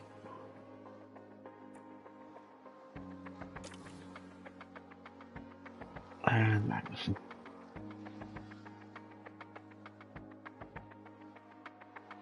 So Verstappen's just finished his hot lap, so he should be on a cool down lap now.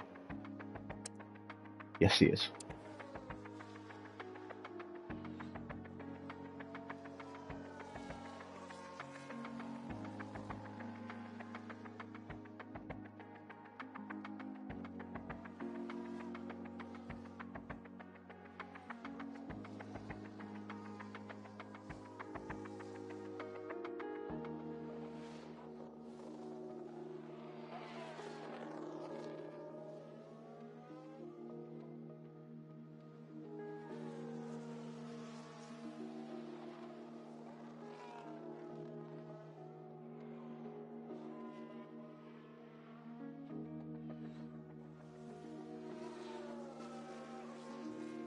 Alright, so Mick is on his lap.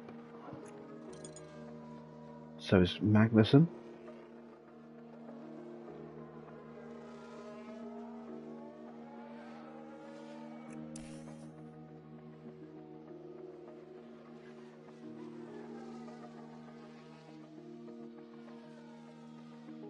What's our opening time's going to be?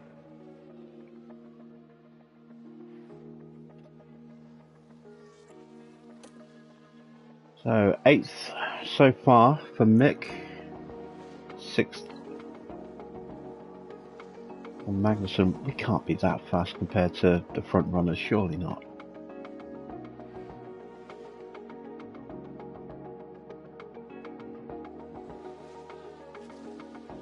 I know we got the cars dialed in quite nicely, but even so, I don't believe that's representative of how far. Oh no, wait, I'm looking at the interval. There we go, that's more like it. So Magnussen's 1.3 seconds off, 1.7 for Schumacher. Yeah, there we go, we're starting to fall down the order a bit. But so far, both drivers looking like they're going to progress. So I am not going to change their tyres. I'm going to keep them on slightly used set of scrubs.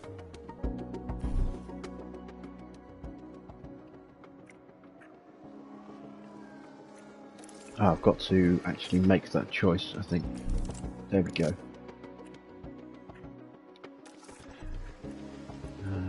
Scrub tyres, there we go. Confirm. So now we wait for the end of the session.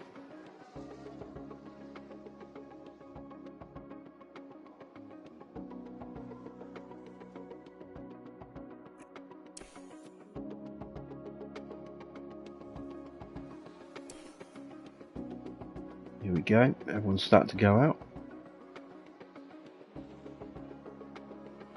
I want my guys to be the last ones on track. Perfect.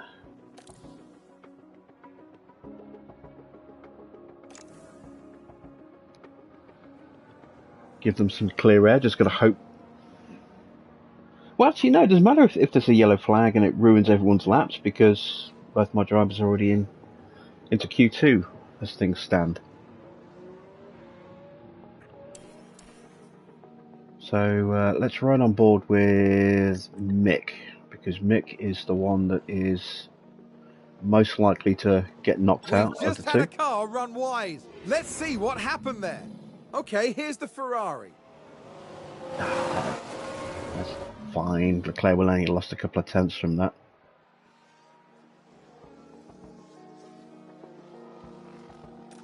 Okay. Let's actually ride on board with Mick.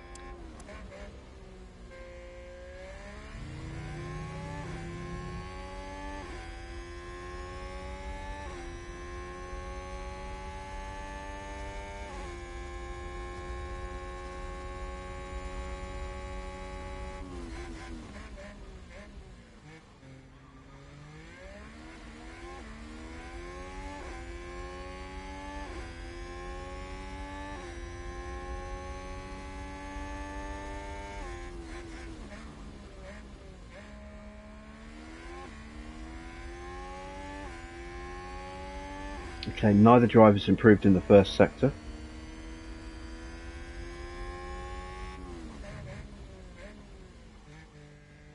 Not surprising, they are on scrubs, but even so, I thought they would have picked up a little bit of pace with a little bit of extra rubber on the track.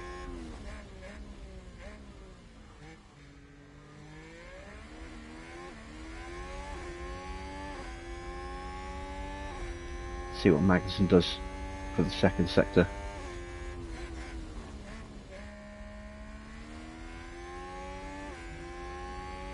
Magnussen improves in sector 2.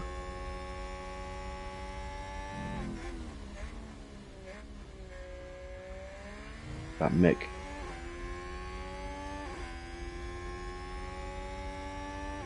Mick, where's my sector 2? He's out at the moment.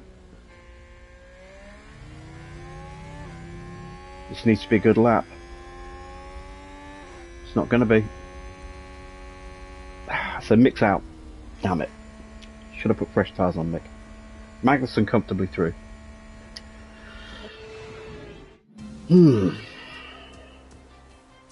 Okay. I think that just cost me one of my sponsorship objectives.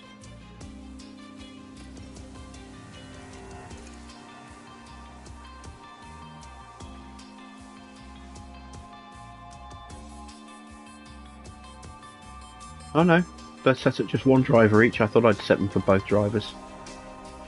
Okay. And it was just one driver for 14th. Okay, well, that's not too bad then. So, Mick's out. We've got Magnussen ready for Q2. And we only used the one set of tyres. So, we do actually have a chance of maybe pushing for Q3 here. Radio's good. So, how many tyres have got left? I've got 1, 2, plus that if we make Q3.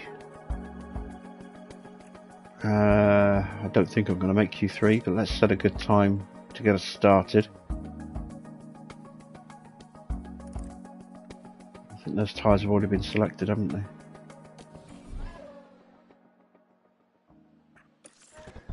Yes, they have. Okay.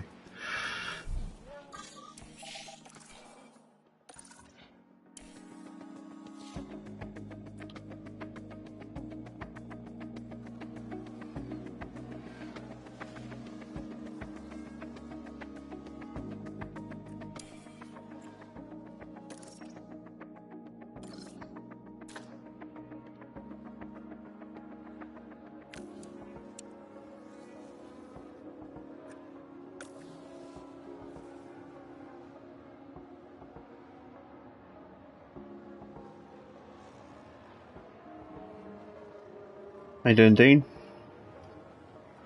Right, Magnussen going out for his first lap.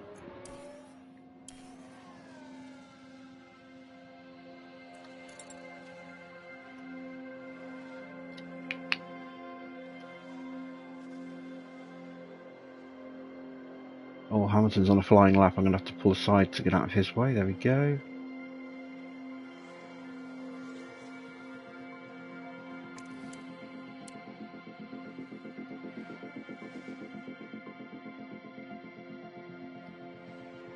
Oh my God, held up by Hamilton a little bit there.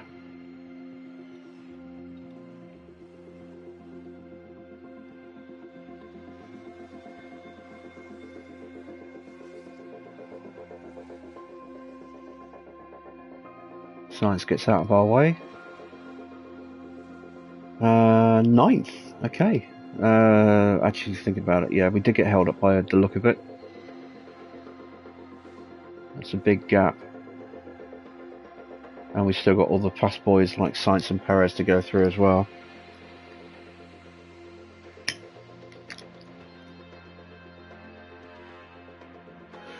Okay, that's not great, but we have got another set of tyres. We're going to use those. See if we can make Q3. I don't think we'll have the pace for that, but you never know.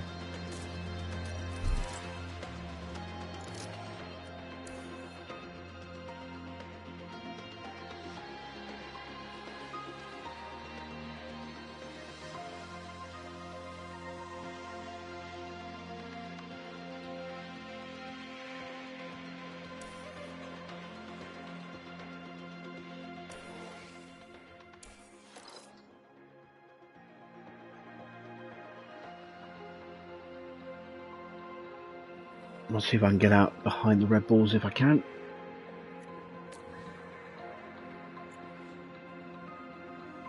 Maybe see if I can steal a cheeky toe.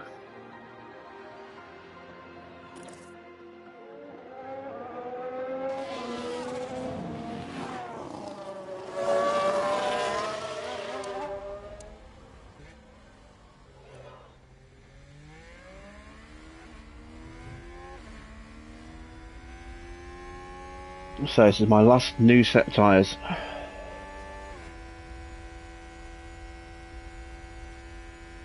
We're a long way off at the moment, but we did get held up by Hamilton on our first run, so fingers crossed we can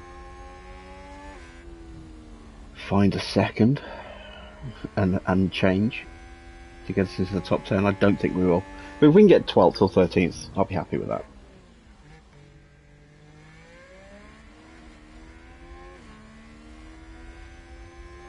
Give me some options for the race.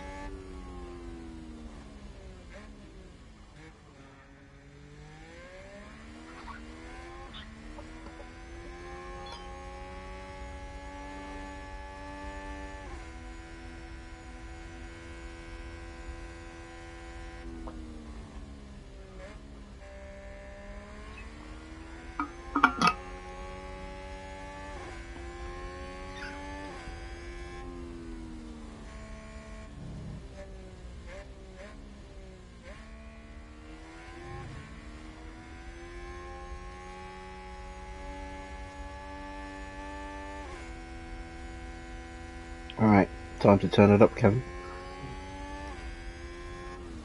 Let's go.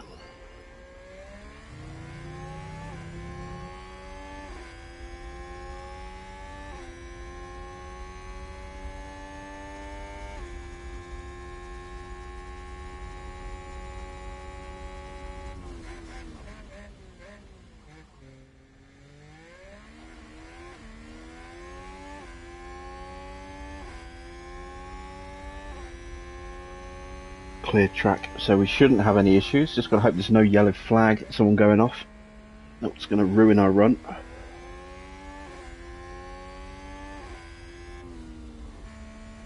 I'll see you back here. I can finish the lap I'm on, so that's not a problem. We're up in the first sector.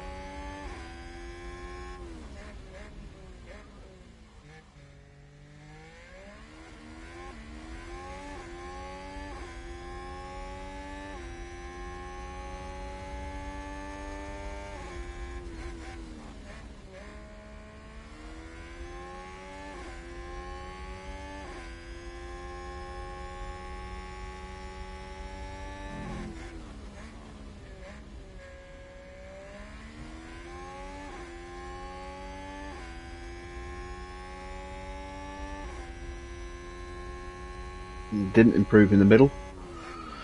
It's all down to this final corner. Need a good exit.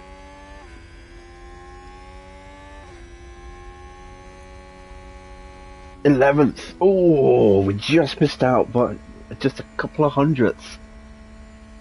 300ths of a second would have seen us through. That's good. I'm pleased with that.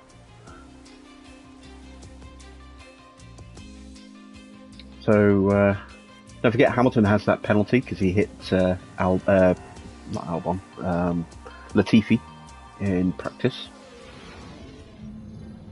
Tension continues to build here as race day begins. HAAS proved quite resourceful during qualifying. That puts them in a very good position to make the most of this race start. Alfa Romeo managed to meet expectations during qualifying, and if they can keep this up, they'll have a good race ahead of them. And we've got a clear night here beneath a starry sky. If the weather holds steady, we should be in for a spectacular race indeed. And there's going to be a lot for the teams to handle. So will the drivers and their cars be able to cope with the pressure? Let's find out right here at the Bahrain Grand Prix.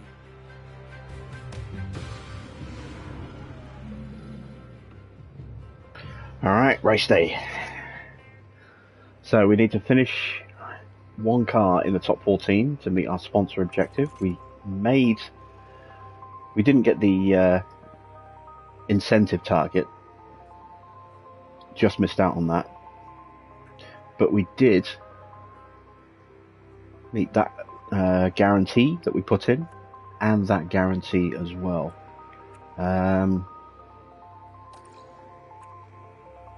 Position gain. Oh, I can do this. Is new. I've not looked at these before. I've only looked at them in before the race weekend. I've never looked at them before the race itself. Okay, let's do a position gain.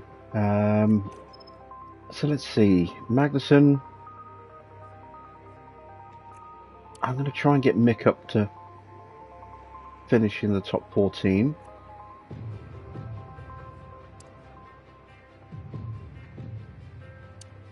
I'm going to go for 10th. I don't know exactly where my pace is yet.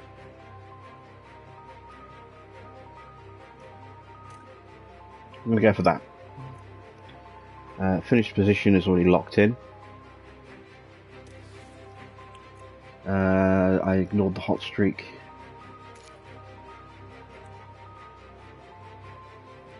%94% setup confidence for Mick, 90% for Kevin.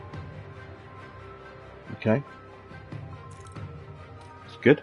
They're both comfortable in the car. Strategy time. Let's have a look. So, Mick, I want him to try and get up to 14th. He's starting back in 16th. Let's have a look. So, this is the standard strategies that it gives you, but you can create your own, which is what I'm going to do. So I'm going to start Mick on a set of mediums.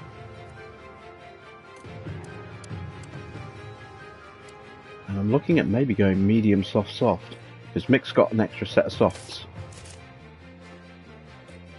Which he didn't use in quali. Let's see how that does us on lap time. Get on lap 24, 23. Okay, so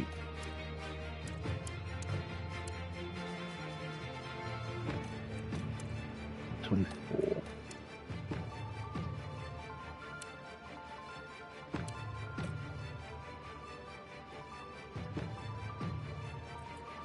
Okay, so what's the time delta on that? Exactly the same as the first one. Makes sense. Let's get rid of that strategy. Let's get rid of both of those.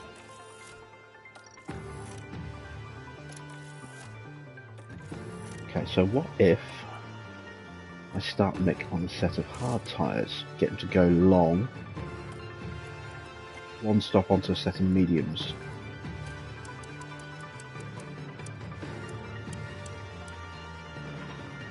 Okay, that's going to be pushing it Tyre Wear wise, but it is 9 seconds faster.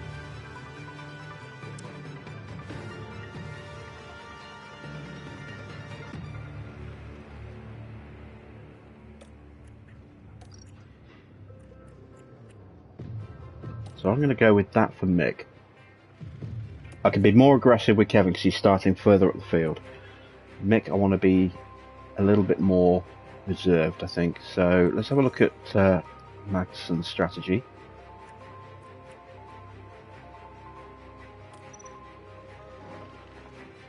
And I think I'll just go with the default on that one.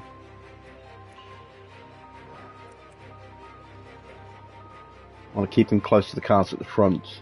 Maybe gain a couple of positions off the first few laps and then have a strong finish. So yeah, we'll go with that. Fuel. Let's take a little bit of fuel out of Mick's car. Magnussen, I'm going to leave the fuel as is so I can use it to push hard at the start.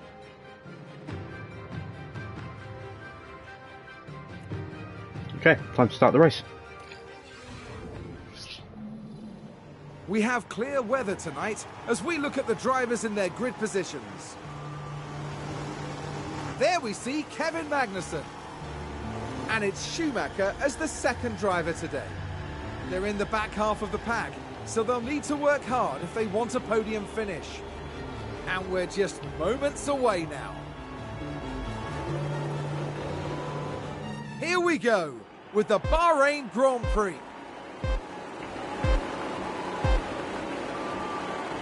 And it's lights out and away we go. So I want Mick to sit as he is for now. Copy. Magnussen, I am going to try and push hard.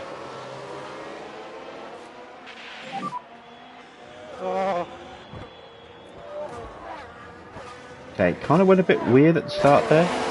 Everyone tripping over each other in the first corner.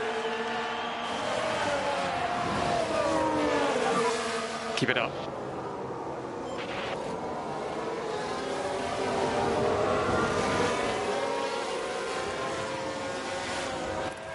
Okay, let's attack.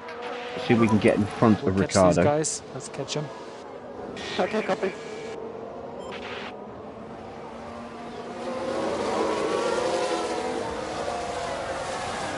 Magnussen putting the moves on Russell. Excellent stuff. He's up 2 places. Oh, Good job. can we hold Russell off? Yes, we can. Wow. Wow. So I managed to overtake Okay, Ricardo and then lost the place again. 16. Okay, nice work. HAAS with an overtake. We can take a look now. All eyes on Kevin Magnussen here. So we did get the move done with Magnussen. Up the inside. And there they go. So chasing down Hamilton next.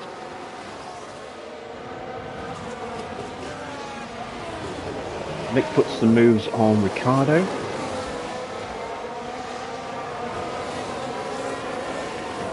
I've already gapped Russell. HAAS with an overtake there.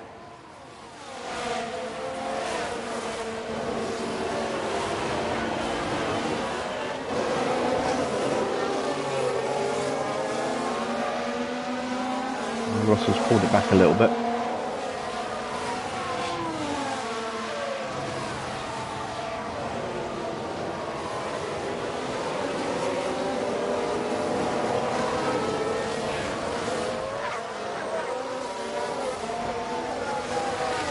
Fighting for position with Hamilton here.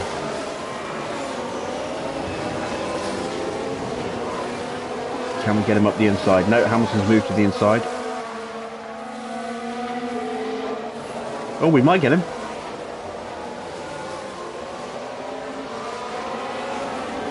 think we got him. Yeah, we got him. Excellent stuff. Okay, good job, Kev. That's one. Schumacher's getting onto the back of... Ease those tyres off a bit now. Got to look after those. We need a back off. Understood.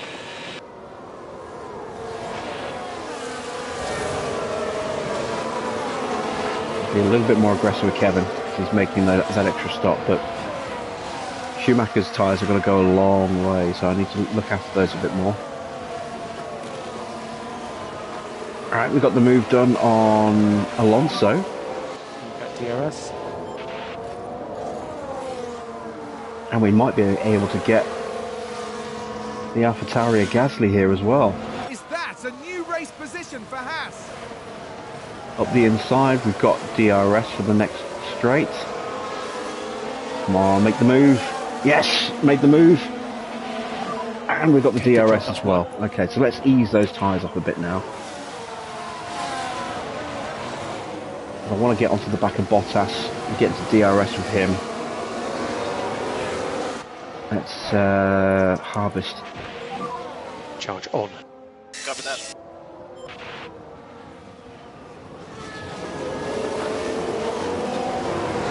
And ease off on the fuel as well.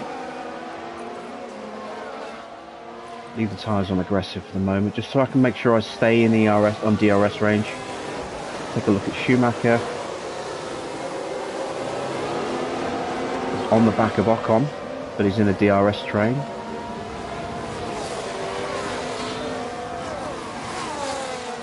And he's out of DRS. Okay, so I'm going to have to harvest. So we just need to go charge on. Copy. Ooh. Can I sneak it up the inside?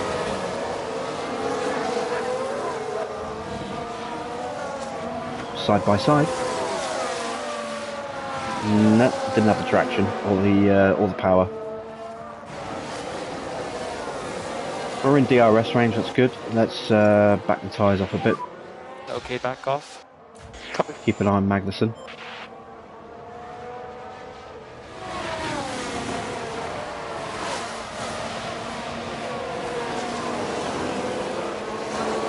Alright, made the move on Bottas. Nope, Bottas held off. But we do have DRS.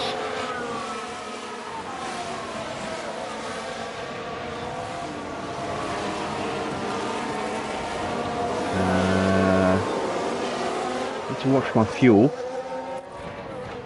Ease the tyres off, and I'm just going to sit behind Bottas for a bit, I think. Charge up the ERS, save a bit of fuel, look after the tyres, make a move in a couple of laps, maybe. How's Schumacher getting on? Dropping back from Ocon, it's outside of ERS range, or DRS even. So I'm vulnerable here. Gasly's going to go around the outside. Oh god, Magnussen, stop locking up. Oh, that's dropped him all the way back to the back of the grid. Straight on. Come on, move. Here's the replay. Now just focus on the HAAS. They're God damn. forced wide, and there we can see them slide off.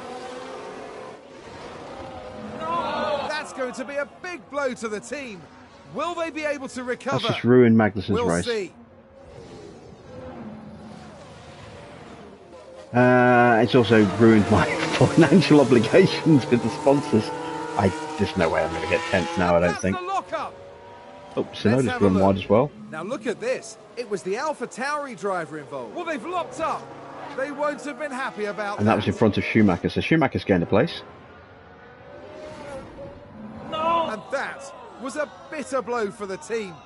And it may have really hurt their overall chances. Right, Magnussen. Why did you have to lock up like that? I should have expected it really. He's been locking up all through practice.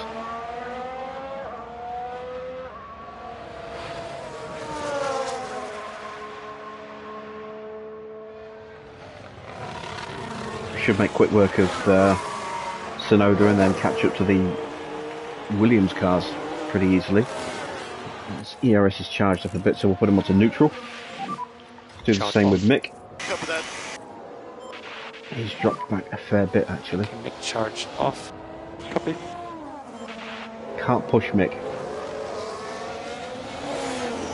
Much as I'd like to, I can't risk pushing him.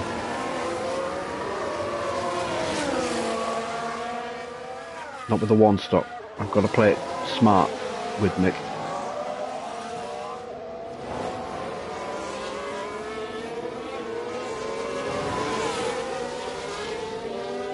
The best bet is just to look after the tyres for now, and then when other cars start to pit in, try and keep them behind.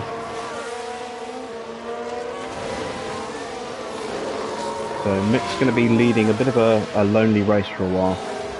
So we'll keep an eye on Kevin.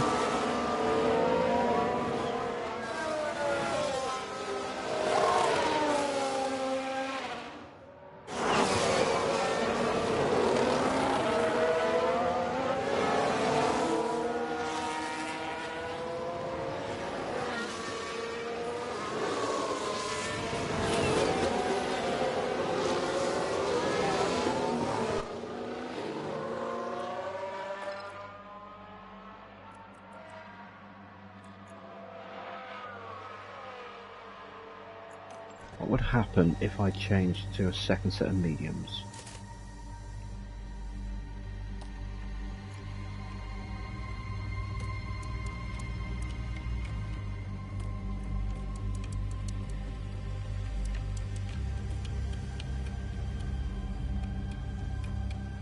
Not giving me a...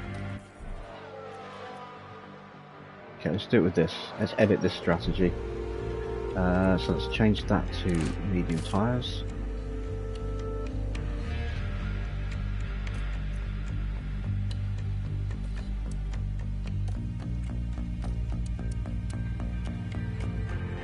If I were to do that,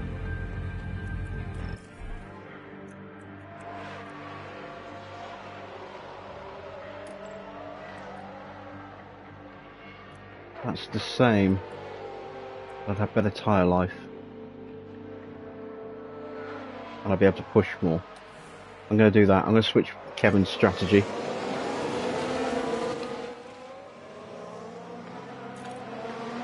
So let's start pushing him to try and catch up a bit. Let's go aggressive on tyres. Okay, Get the push no on management fuel. required, so push as much as you can. Copy.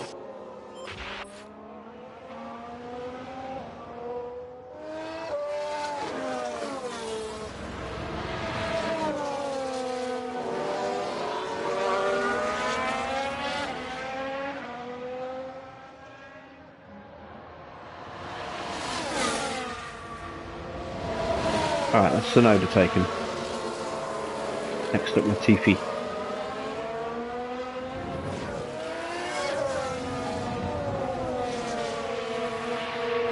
HAAS with an overtake.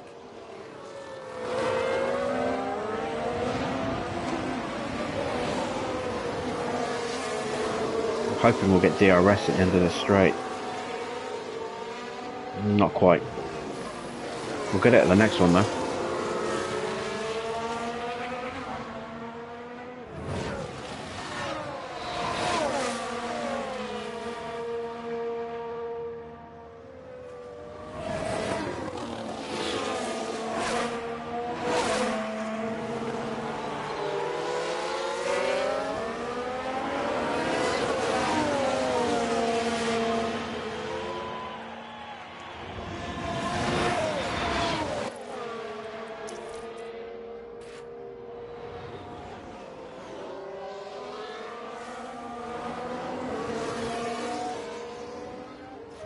Get past these guys as quickly as possible, otherwise we're just going to lose a lot of time.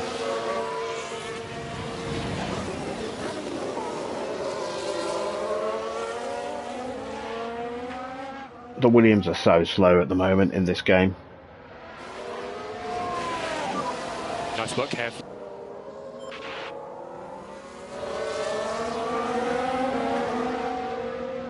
HAAS with an overtake there. Right, there we go. That's Latifi and Albon both taken.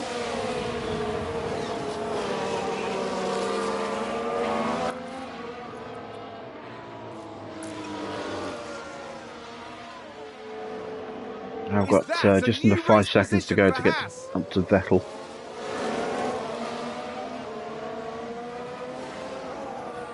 Just checking on Mick. Doing okay. Still ahead of Ricciardo. Dropping back from Ocon, but Ocon's on soft and I'm on hard, so it's not surprising.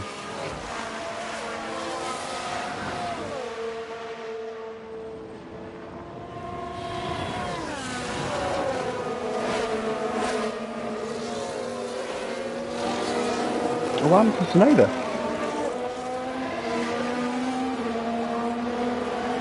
Must have run wide somewhere.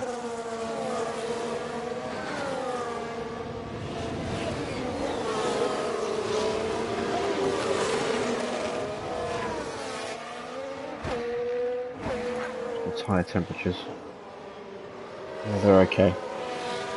A little warm, but they're okay.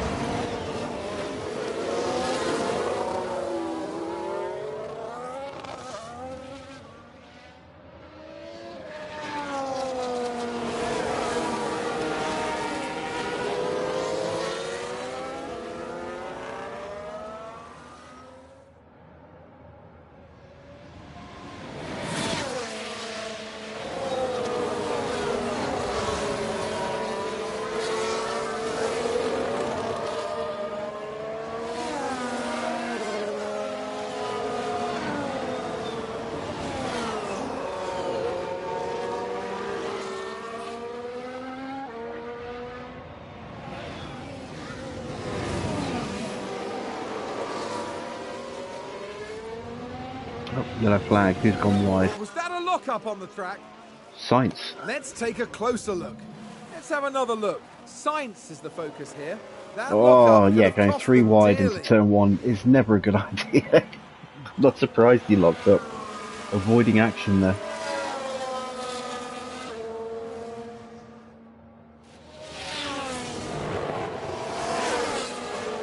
McLaren gain a position. Ricardo's done the moves. I need to back this pace off.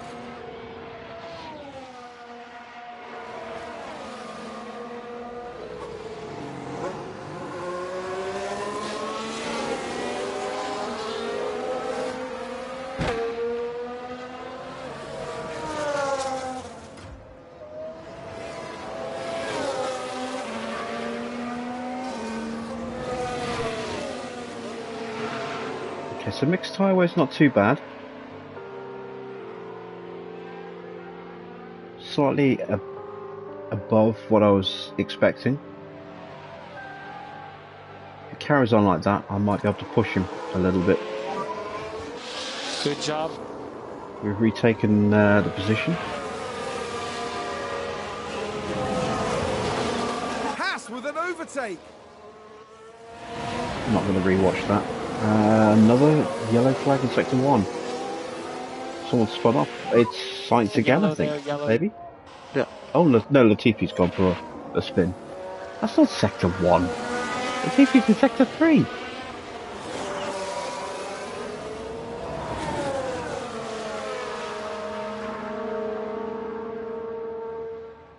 Although he was in sector 2 when he spun. I'm very happy with the pace I'm showing against Ricciardo, considering again the tyre difference.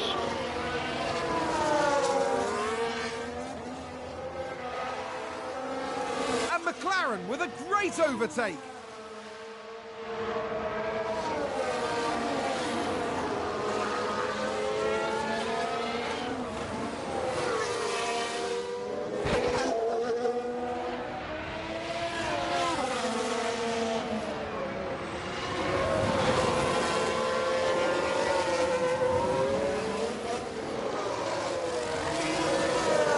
What's Magnussen doing? He's slowly catching up to Stroll.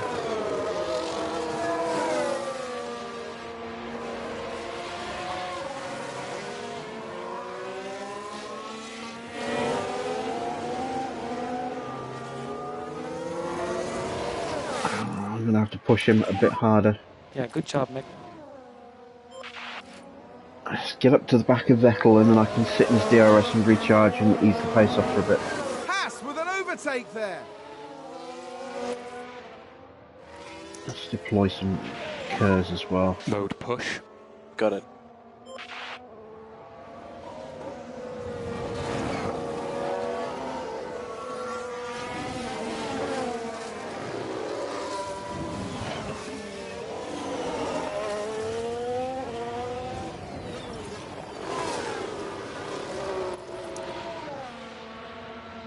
Another sector 1 yellow flag. Who this time? I think someone's run wide. Sonoda.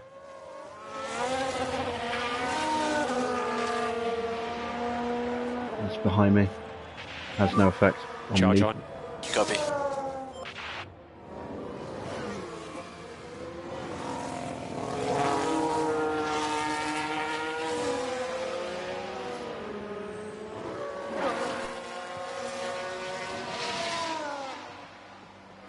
I have to bring him in a lap early, I think.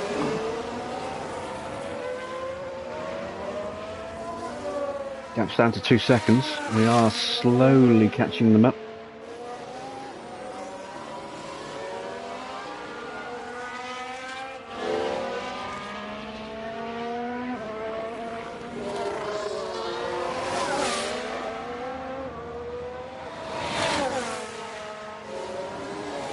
Nick gets past Ricciardo again.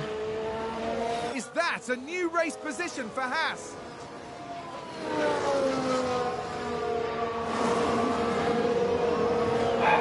I can't believe that I would be up with Bottas and Hamilton if I hadn't had that lockup.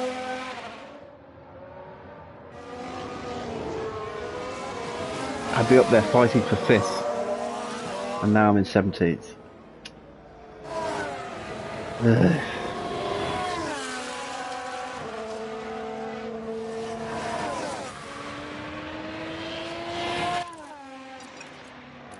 Ease those tyres up a little bit.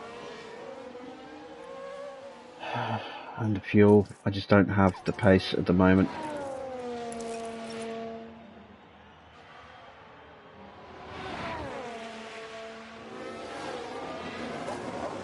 These tyres are reaching the end of their run. Wow. How long till the strategy window opens? McLaren gain a position. A couple of laps. Charge off. Copy.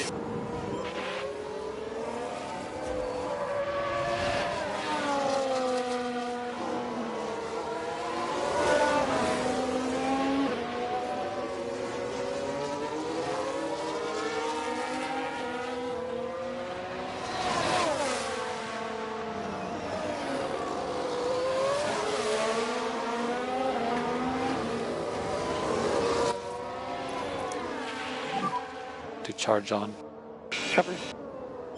Okay, I want to get ready to push Mick as soon as I get a good opportunity to try and stretch away from Ricciardo. So I want to build his battery up a little bit more.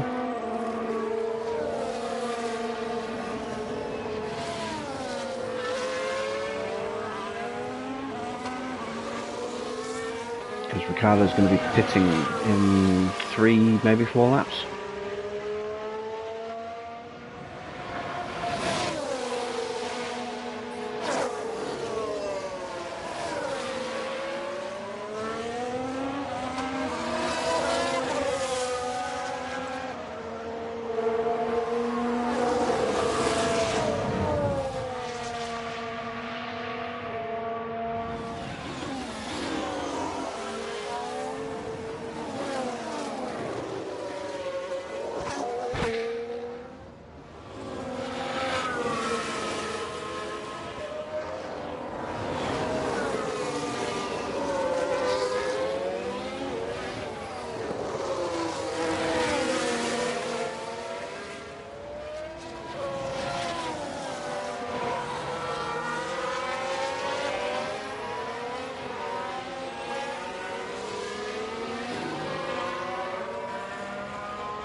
2.5 seconds behind Stroll.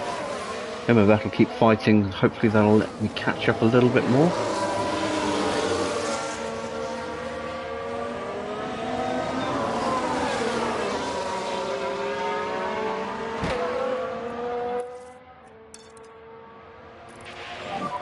If you've got some margin, try to increase the pace a little bit. Copy that. Charge on, please. Copy.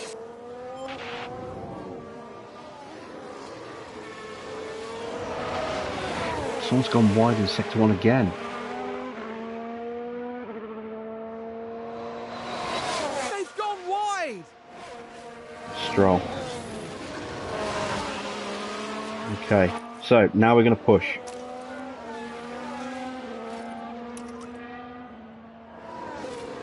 HAAS with an overtake! I'll try and hold off if I can. No, All the damn it. pushing you can get. Copy. Let's push to overtake.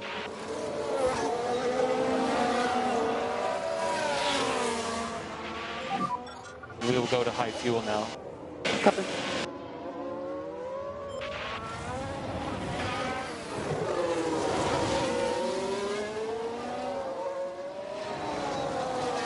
I think we might have just given Ricardo DRS. Great job. No, no one's got it. HAAS with an overtake there! Okay, so we're going to keep pushing.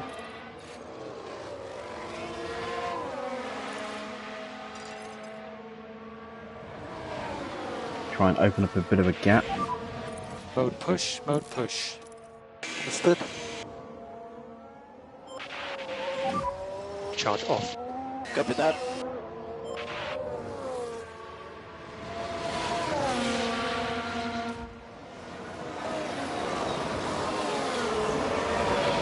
So can I stay ahead of Ricardo down here?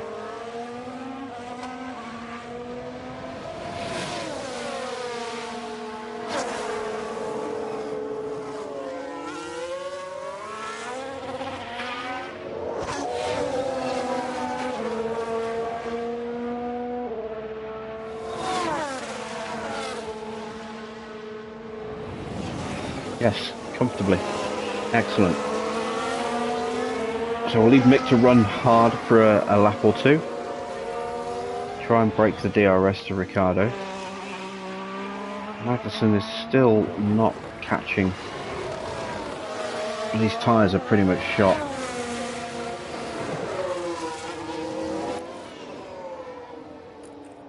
I'm not going to push the fuel.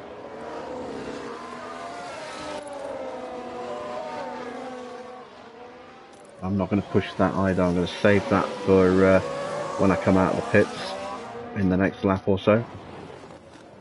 I'll call them in at the end of this lap. Or start the next one.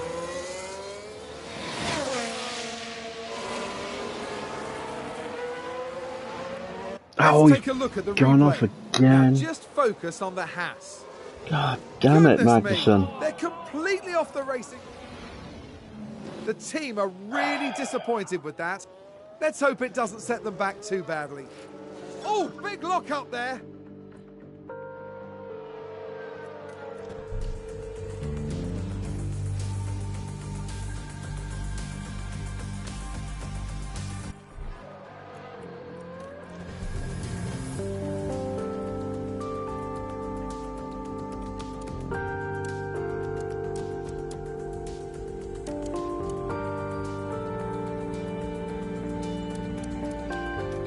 Make a one-stop work like that. Okay, we're out of DRS. Alright, Magnussen, let's get him in now.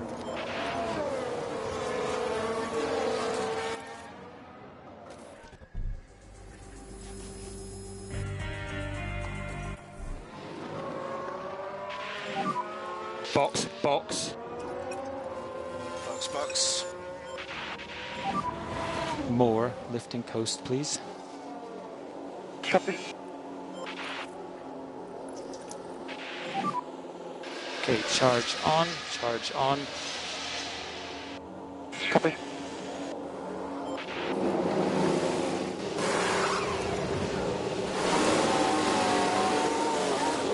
3.3, not a great time on the stops, but it'll do.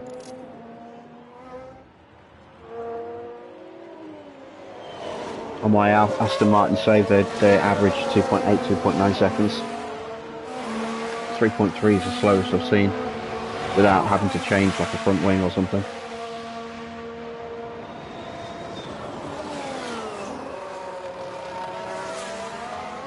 I have to look and see if I can upgrade the pit crew. Right, what do we got? Fuel and tyres. I'm going to push these tyres a little bit.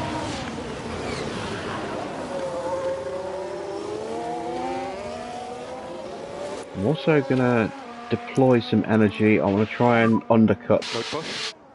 Copy. Stroll and Vettel, who are both on hard tyres.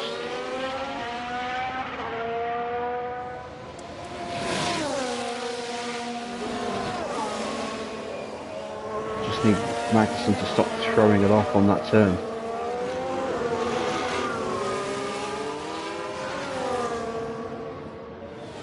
Alright, Stroll's in the pits.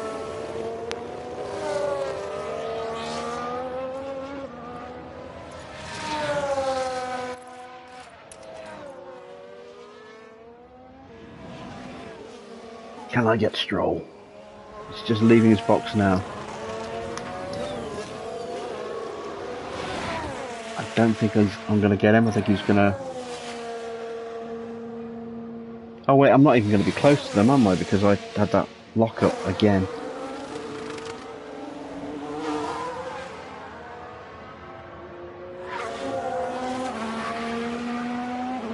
Oh, Magnussen's race is ruined.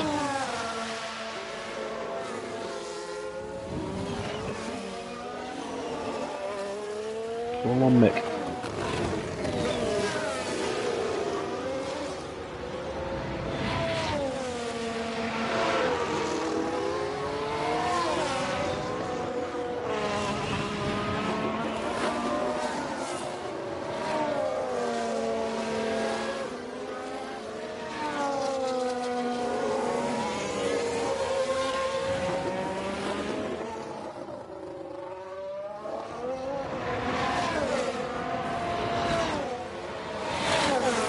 Okay, a whole bunch of cars just pitting in front of Mick.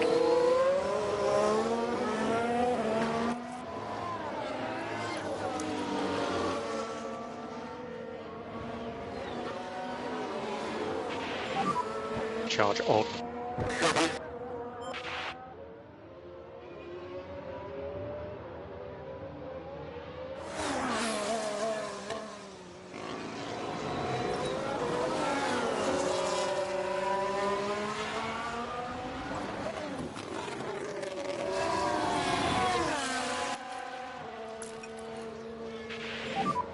Charge off. Yeah, copy. Okay, so Latifi's pitted. Oh wow, I've really caught up to the Astons.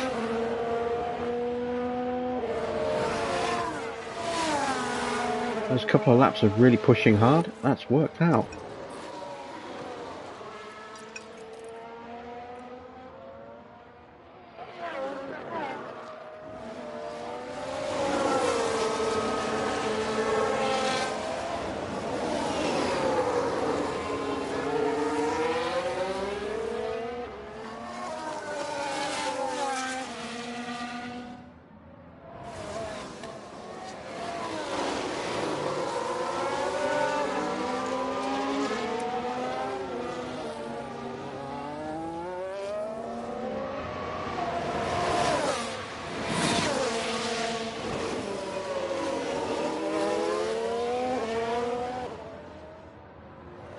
So Ricciardo pits. It's helpful because he was half a second behind Schumacher and closing. We move up another place because Zhou pits.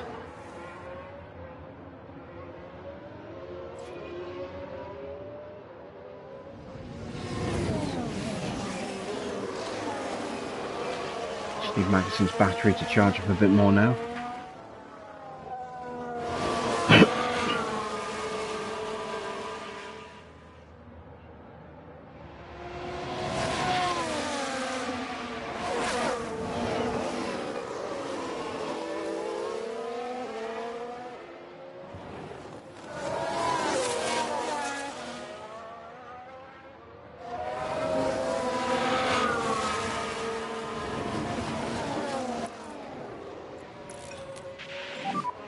charge off. Copy that.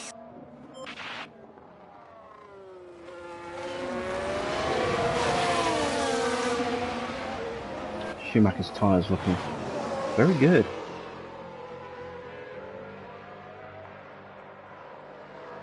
Means I might be able to run a little bit longer and have better medium tyres for the last part of the race. Someone's gone off. In sector 1. It's one of the Red Bulls, I think. Maybe.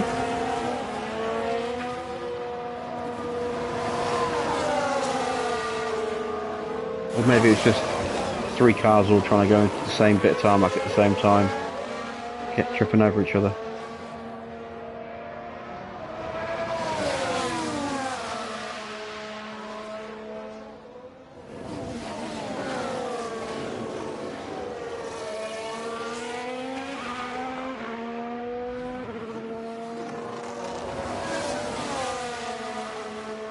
Alright, can we get both of them here?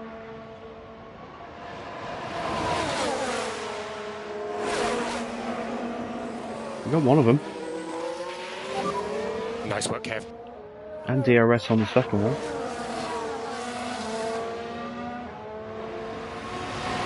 Is that a new race position for HAAS?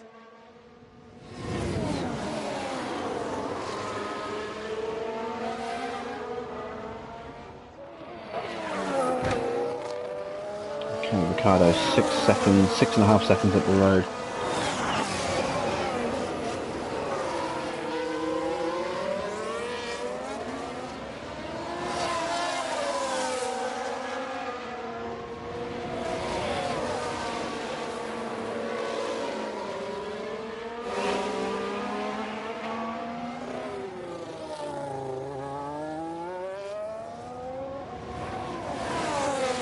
Okay, just breezed past Vettel there.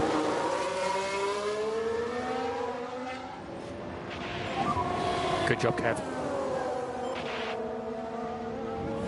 HAAS with an overtake. Right, so we'll leave Magnussen to his own devices for now. Let's check in on Nick. Hamilton is slowly catching us up.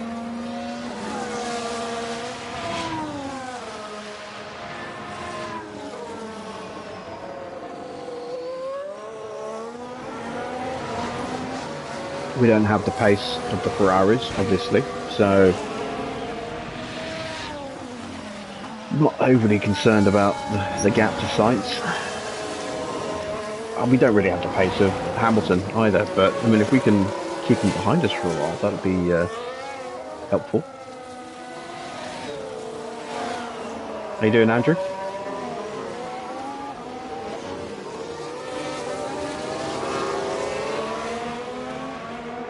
Wow, that's quite a train of cars slowly catching up to us.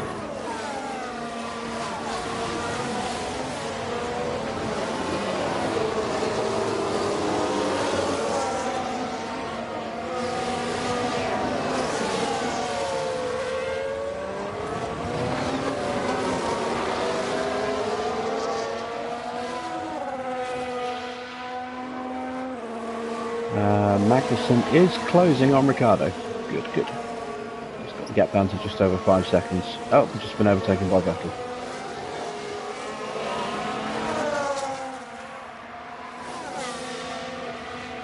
We'll get him back. Why is there a yellow in sector 1? Aston Martin with a great play there. I don't know. They've moved up a place. Is the honest answer.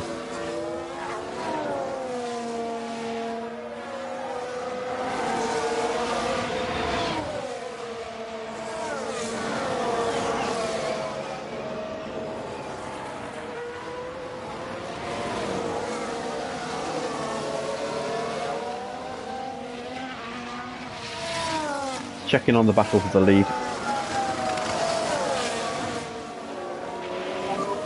Okay, good job, that's one.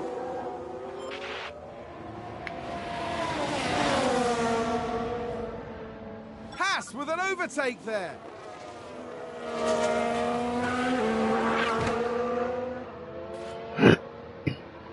I think these are the three that are causing the yellow flags. I think it's just... Oh wait, got another yellow flag in Sector 1. Looks like Aston Martin have just gained a race position. That might have been Albon running a bit wide. I'm not sure. But I think these three are trying to go 3 wide into Turn 1, which keeps slowing everything down. There's still yellow flag in Sector 1. Nice work, Kev. Very good bodywork there, perhaps. Oh, it's almost spun. Is that a new race position? It's Ricciardo. For HAAS? Let's see what happened there. Ricciardo spun. Focus on the HAAS. We might just see it here. In the distance. There's Ricciardo. And there they go, moving up a position. Just incredible manoeuvring. No, no, we're not going to see the spin. I think it's safe to say that went down well with the team. Someone spun out. Oh, there we go. Now we can Here's see the spin. replay. Daniel Ricciardo involved here. They lose it there. Oh, that's a big spin. The spin. Yeah, that's going to cost them quite a lot of time. And the team had such high hopes today. What a shame.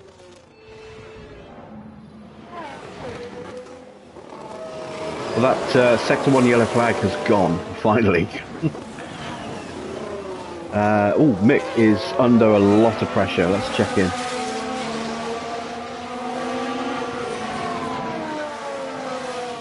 Let's try and stay with Hamilton as long as we can.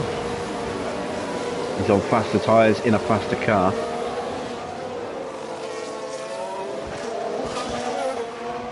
If we can stay with him, that'll really help our race out.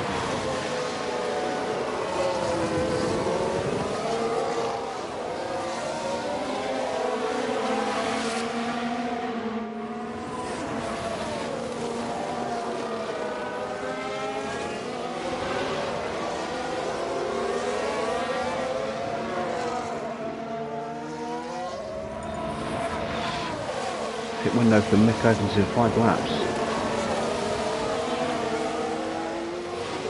How are his tyres looking? Good. His tyres looking very good.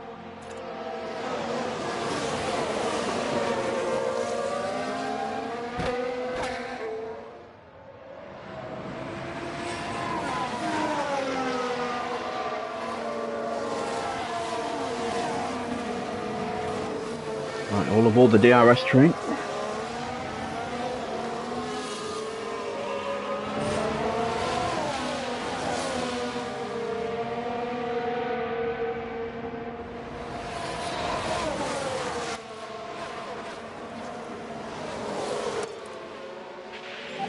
Yeah, that there. Head down. Where you just saw Tsunoda and is it Alonso? Yeah, no, Gasly and Alonso. They kind of get in each other's way, and it gets a bit herky jerky, and I think that's what's causing those sector 1 yellows to keep showing.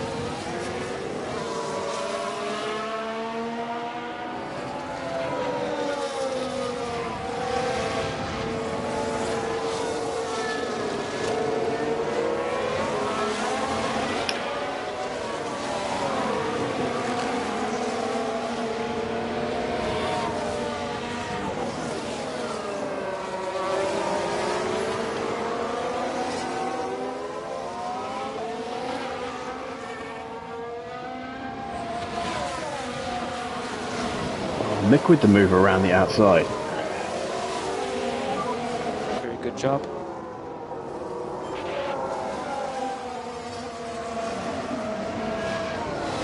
HAAS with an overtake. Magnussen is pulling away from Vettel. Got that gap up to 3.5 seconds now. Not catching Russell. Russell's too fast. I'm just kind of holding station. Oh, someone ran wide in Sector 1. I think that was Sykes. Look at that! They've run wide! Oh no, it's Hamilton. You can take a look now. Now watch this. Lewis Hamilton involved in this That's one. not I don't know Sector what they were 1. thinking there. That's They're still Sector completely 3. off the racing line. The team are devastated. It's a bit of an overreaction from the team there. It cost him a 10th, maybe.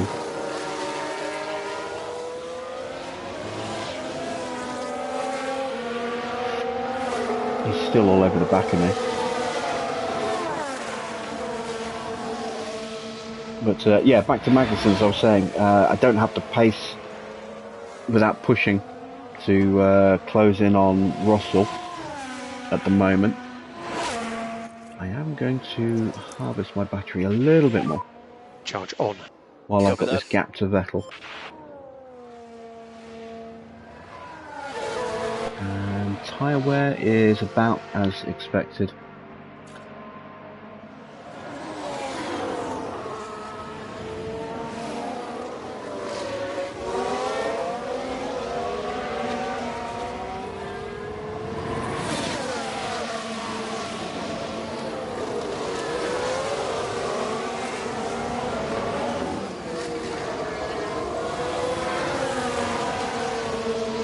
It's a race position gained for Mercedes.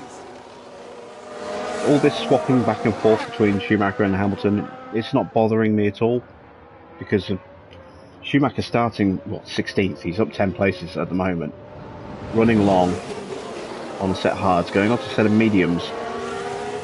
It's keeping me on the pace of faster cars, and it's also ruining the race of everyone who's behind me, who are still going to make another stop.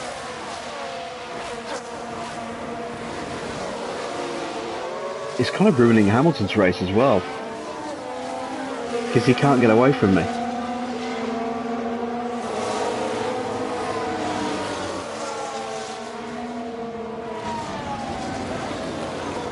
So this is just bringing Mick into the possibility of a points finish.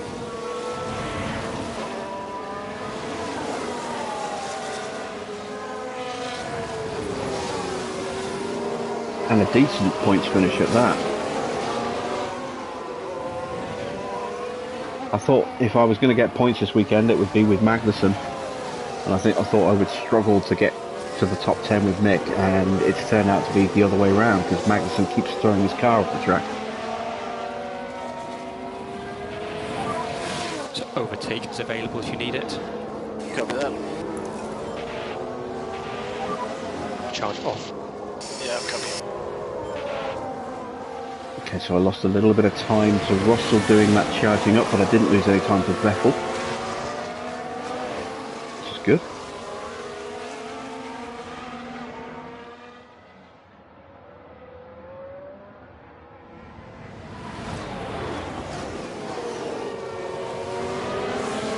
So Mick is doing a great job at the moment. 2 laps to the pit window. Let's just take the tyre wear down a little bit. We need a back off. Copy. Side by side with Hamilton. Nah, he just edges us. We don't have DRS. Oh no, we're vulnerable to Gasly, who can't get the move done. Just up the fuel pace a little bit. No more lifting coast. And it's got a bit of energy to get back into Hamilton's DRS.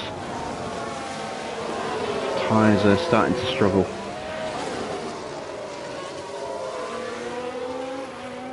I had a feeling there would come a point where Hamilton would just go into hammer time, and it looks like that's now.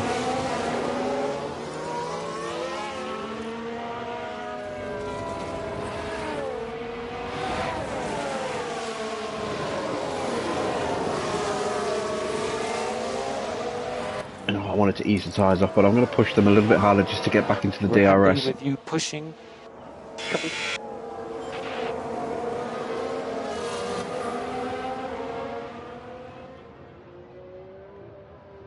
If I can.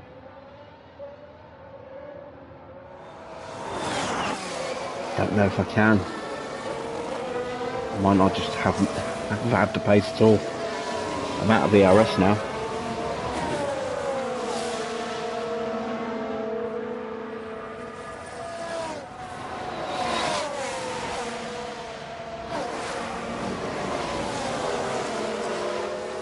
Yeah, okay, I can't keep up with Hamilton, so let's... Try to do some lift and coast and then focus on apex speed. Copy. Okay, charge on, charge on. let's Copy. recharge the car.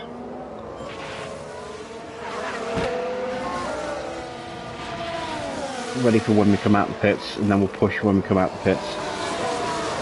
If we get overtaken by Gasly, that will probably help us, because we can then DRS off him. Save a bit of fuel. Up the pace a little bit without having to push.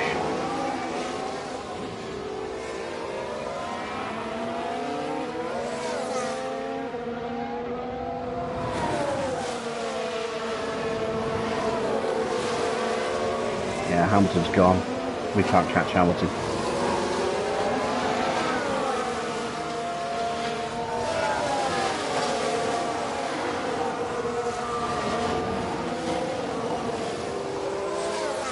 And here comes Gasly.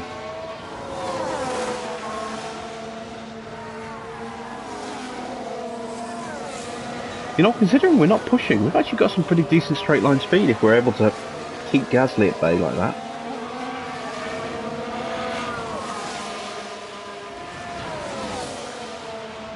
Now he's got the DRS, there he goes. Can we keep Alonso behind? Yes, good.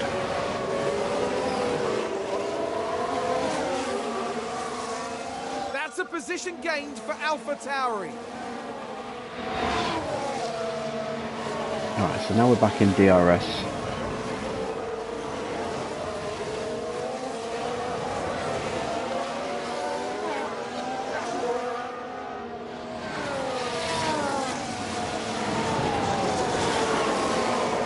Just don't want to lose it to the Alpha. And charge off. Copy. We've lost it already. Yeah, these tyres are right on the edge. At 30% they're pretty much done.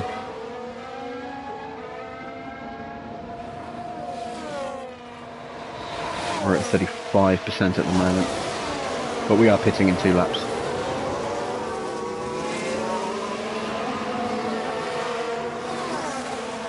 Maybe I can keep pace with Alonso for a lap or 2. From Alpine.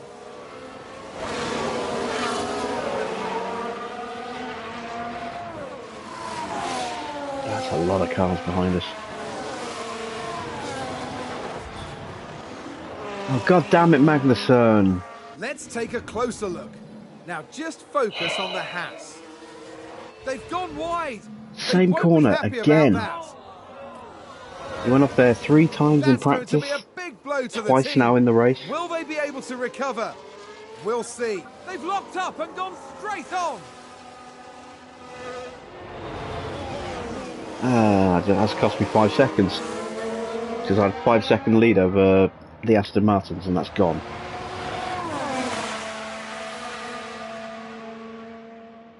I might have to look at replacing Magnussen.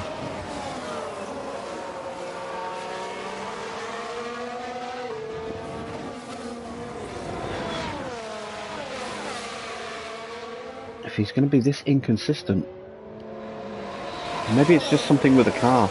I need to do something to improve the car's handling or something, I don't know. Maybe it's braking performance that he's struggling with.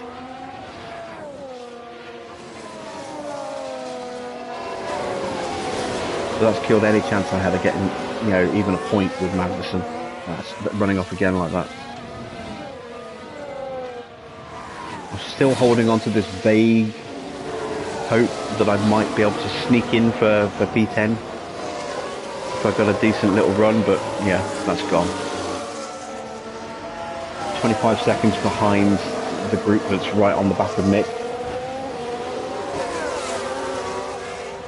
That group there behind us.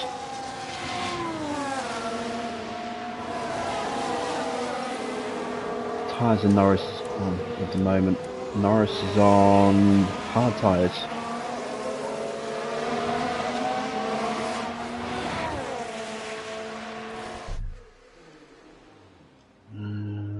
Okay, we'll ignore that for a second.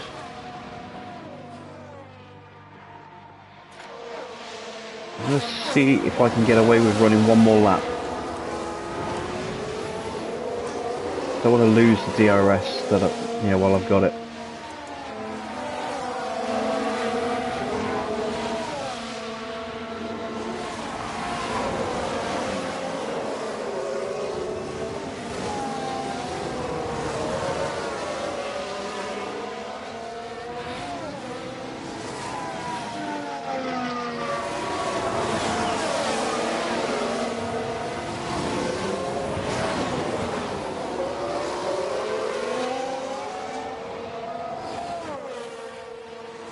Why does Magnussen keep blocking up? I don't know. I really don't know. It's so annoying.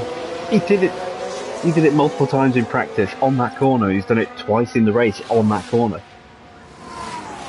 Looks like there's been a lockup. Sonoda's gone wide as well. Let's have a look. Now let's look at this. The focus on Sonoda. They've locked up, but that could have been much worse. He got away. He got away lightly compared to the lockups I've been having. Less confidence in the rear. Yep, understood, Mick.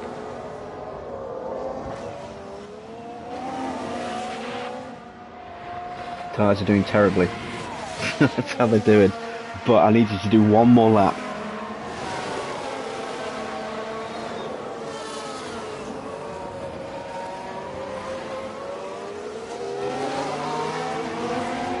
Alright, now we're going to call them in.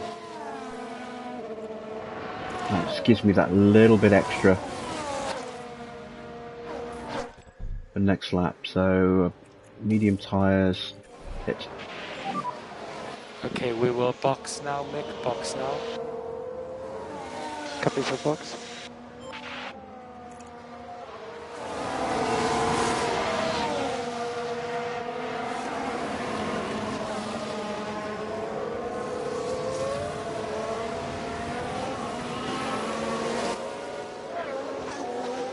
I'm going to start pushing Magnussen's tyres a bit more.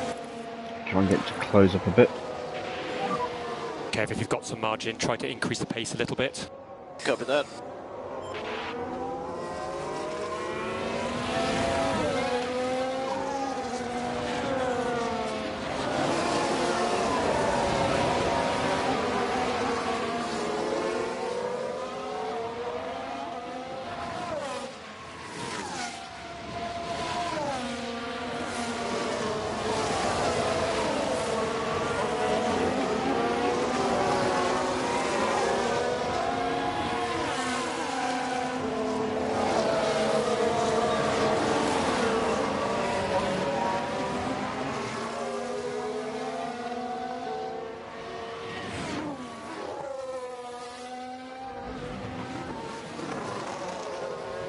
Yeah, you can see just how much we've fallen away from Alonso on this lap. Those tyres are done. But we are boxing. Box. Okay. We held up understood. Bottas a little bit. And white line, white line.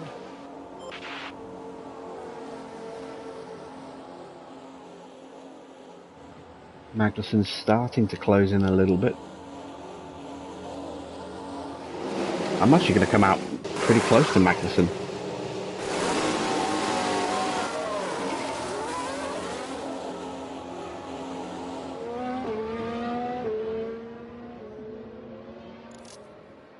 Oh, still ahead of him. Comfortably ahead of him.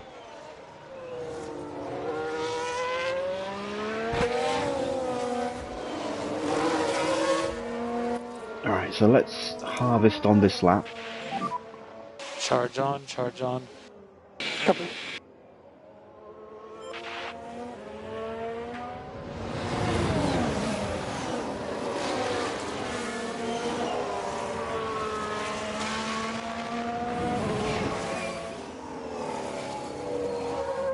Magnussen approaching his pit window.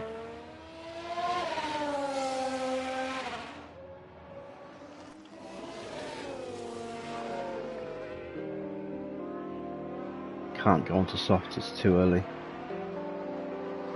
They won't last.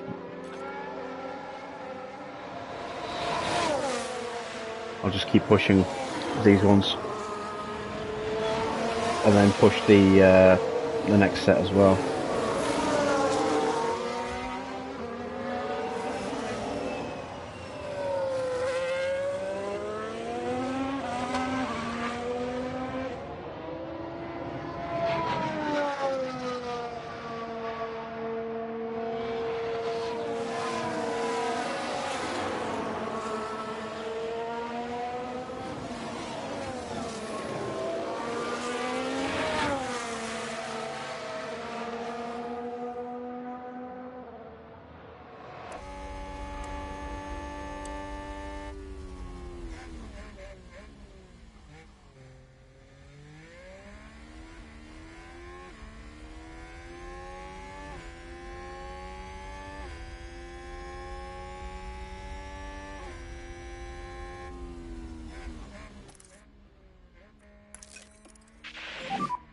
Charge off. Copy.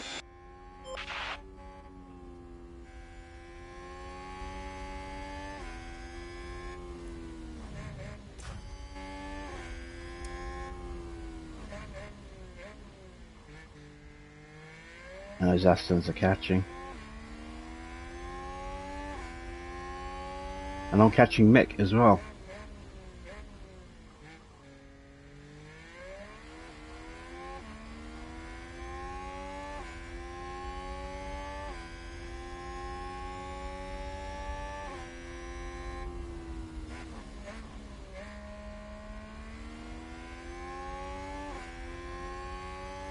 Okay, so Mick's gonna jump Joe, Russell, and Norris in the pits. Maybe Ocon as well. Oh, Ocon's had a wobble. Oh no, wait, I was looking at it wrong. So yeah, Mick will jump Joe, Russell, Ocon, and Norris, and come out close to Bottas as things currently stand.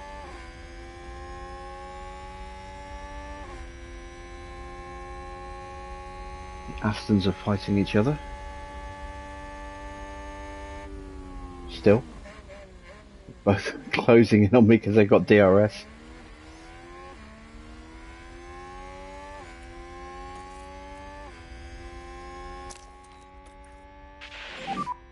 Mode Get push. Kevin to push a little bit. Try and break that DRS.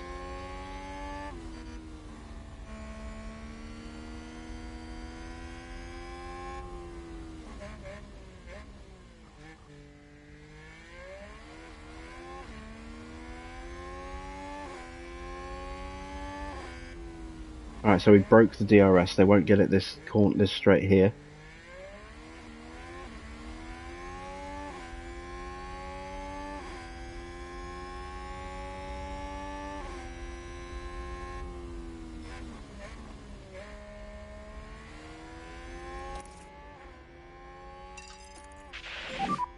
Keep pushing. Copy that.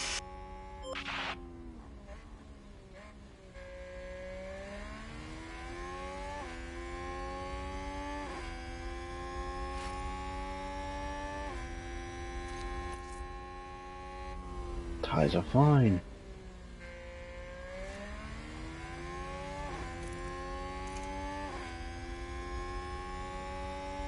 And just like that, we've opened up a nice gap to the Astons.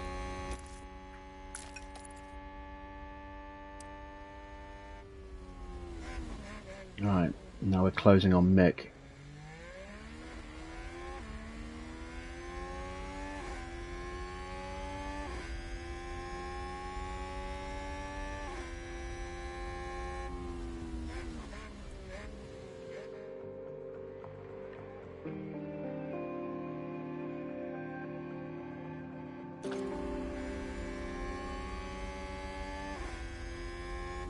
Probably 2 more laps, and then I'll pit. Someone's locked up in sector 2.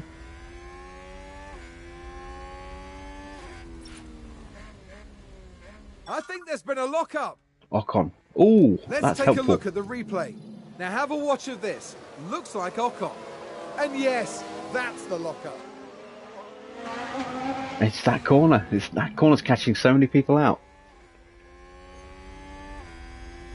But that's helpful. That brings Ocon into play for Magnussen. Potentially.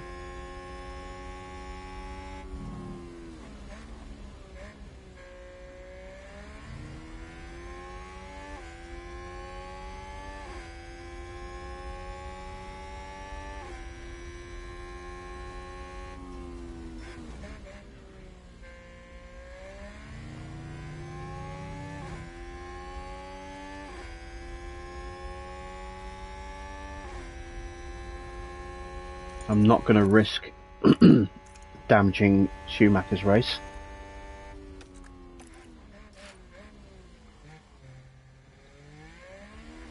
So I'm just going to get him to sit in the DRS for a lap before I pit him. I'm not going to let him overtake.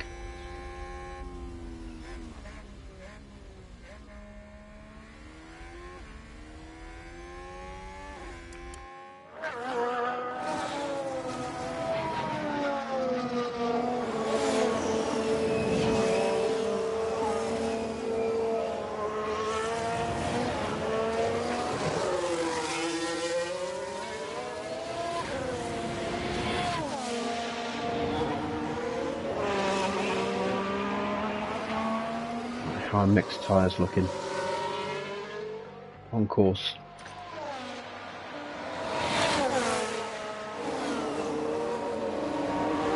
He'll struggle for pace at the end of his stint, but on his current pace, in with a chance of a points finish.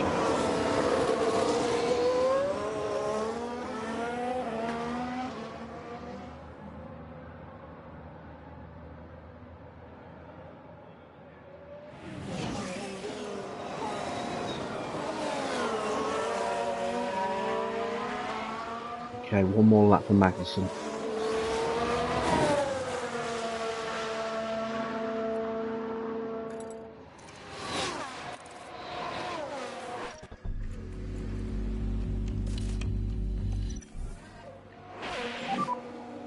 Box. Gotta be box.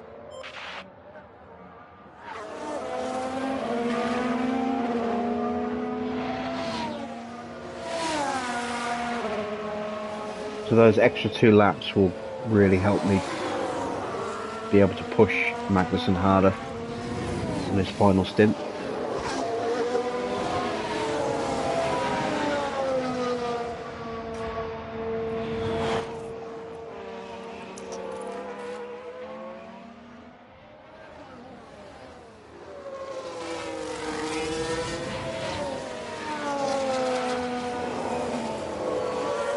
Now I just want to make sure I don't hold up Magnussen.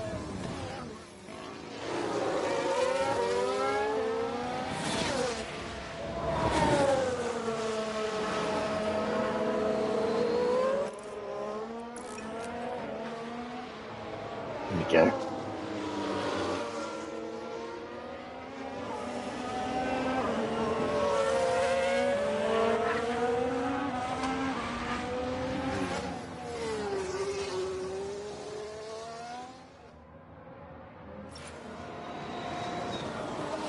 Okay, so Norris is in the pits. So that's going to move me up to 12th.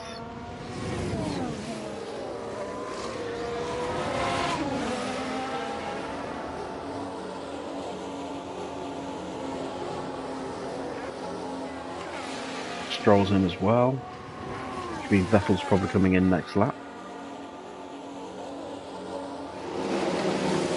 Some decent stop, please, boys. Oh, that was terrible. 4.7 seconds.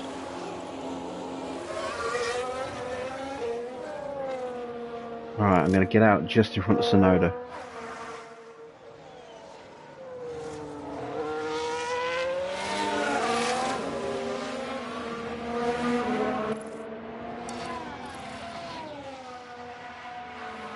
Don't want to burn out those tyres before they've even done a few laps. But I'm only 6 seconds behind Ricciardo, so it's not too bad. Right, checking on Schumacher. Ahead of Norris, just.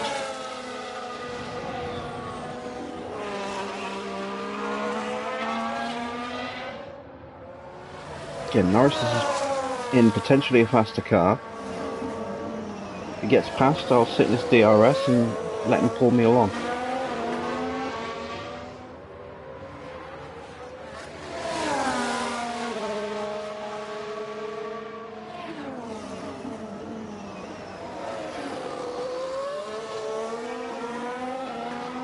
I just don't want to lose a lot of time fighting.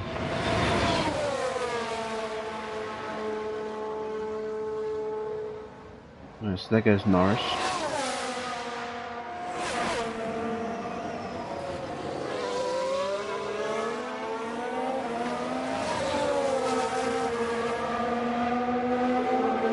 So if I can stick with them like this should ease my fuel use. Oh, or we could just go straight for the overtake. Nick's feeling punchy today.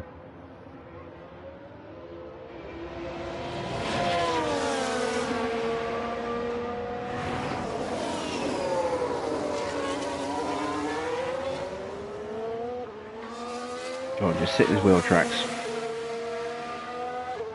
Let him pull you up the field.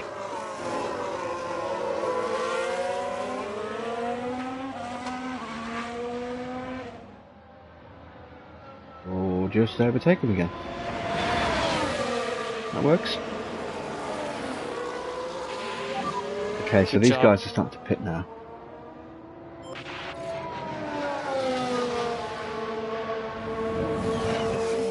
HAAS with an overtake there.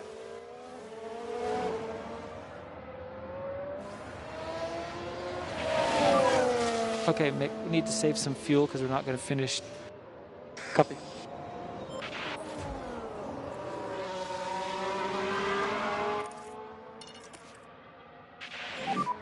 Okay, back off. Okay.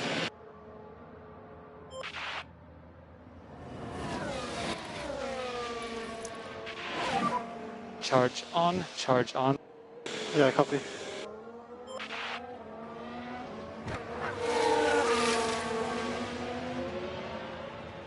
Right, so that should hopefully keep me in his wheel tracks. Vettel and Ricciardo both pitting. McLaren gain a position. So I'll move Magnussen back up.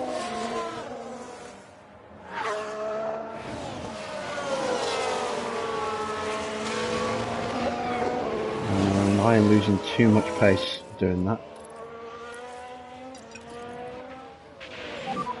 Okay, good job. Now pick up your pace. Copy.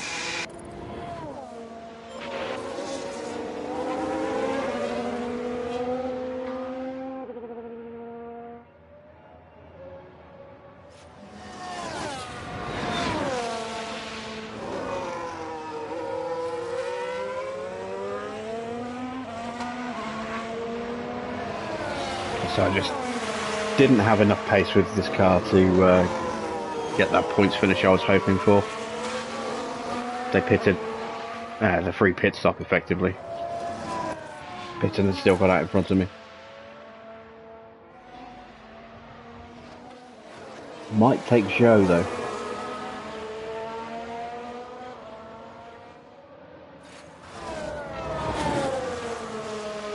Yeah, I'm gonna get Joe.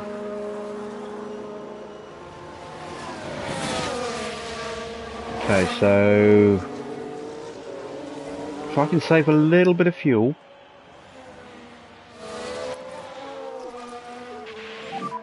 Try to do some lift and coast. Copy.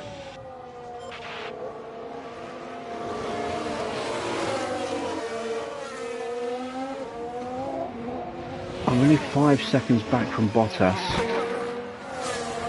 Bottas is probably going to push. You never know, someone may crash or retire. I may just sneak 10th. Race position for HAAS.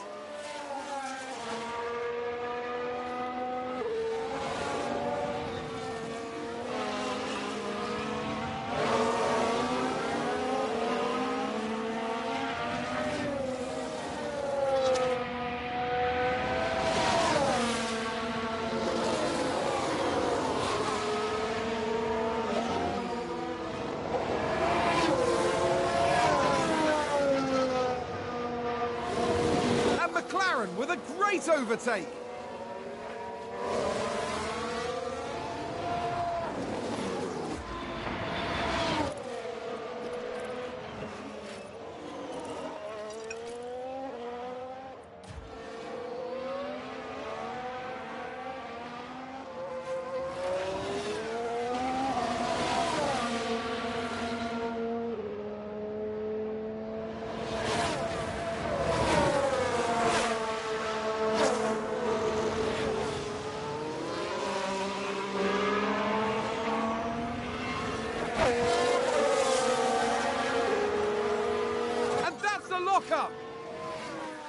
Let's see what happened there.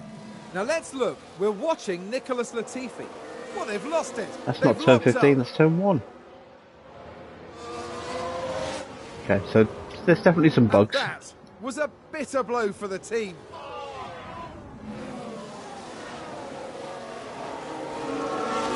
We've saved a bit of fuel. Okay, good job. You'll get back on it. Your pace was excellent.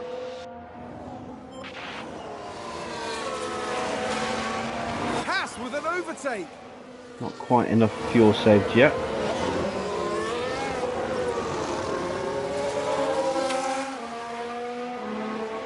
And we are losing ground to Bottas because we're running this lower fuel mix. More lifting and coasting.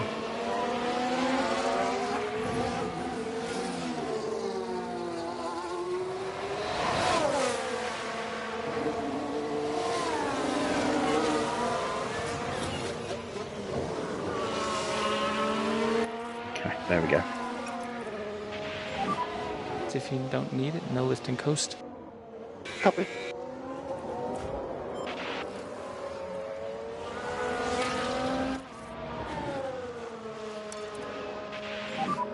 Okay, Kev, no management required, so push as much as you can.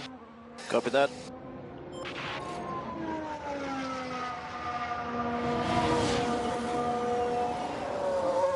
See if we can hunt down Ocon in the last 13 laps. I doubt it. But you never know. Right, let's keep with Mick. Mick's the important one here.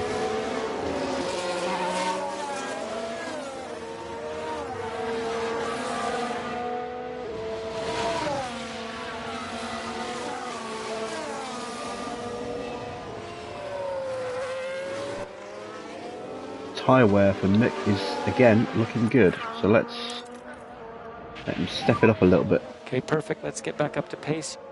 Copy.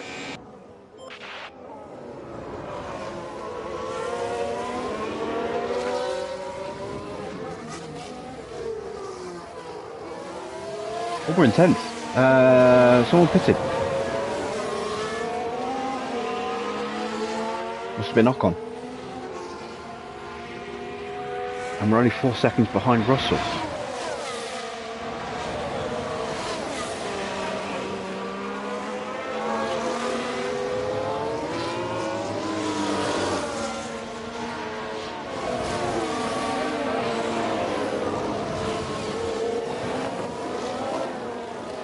Okay, so we could actually be on for a point here.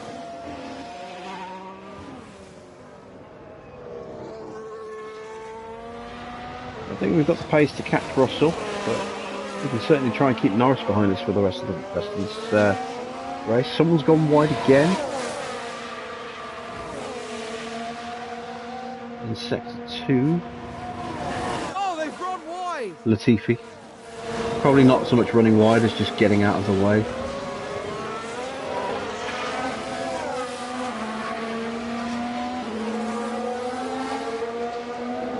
McLaren gain a position.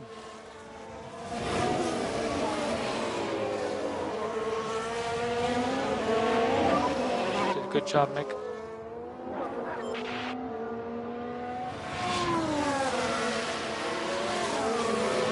HAAS with an overtake there.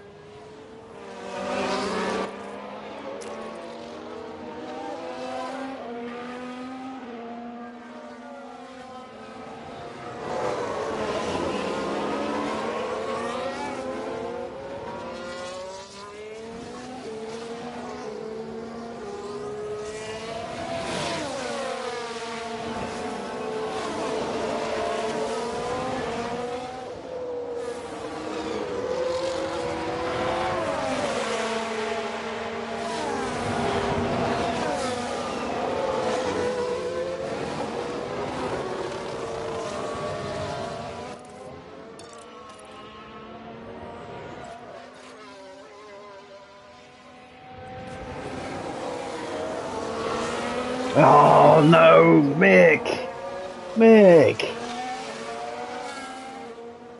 Oh, god damn. Big lock up there.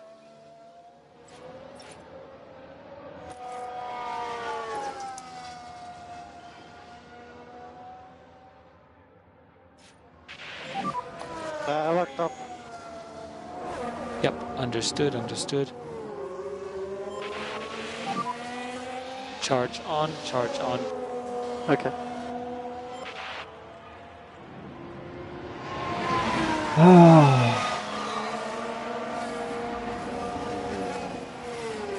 So I'm now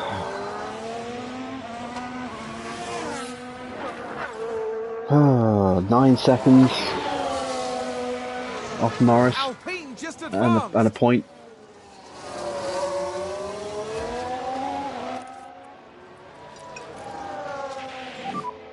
We need a back off. Okay.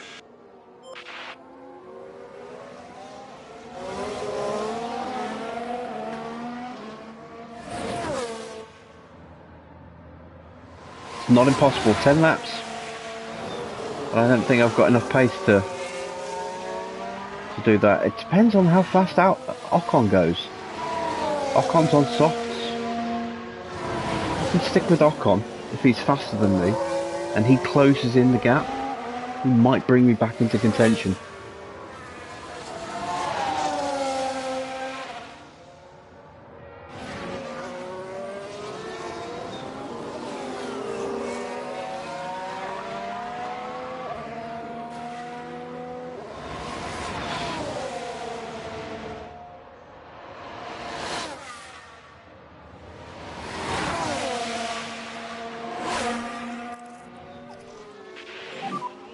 Okay, more lift and coast, please. Copy.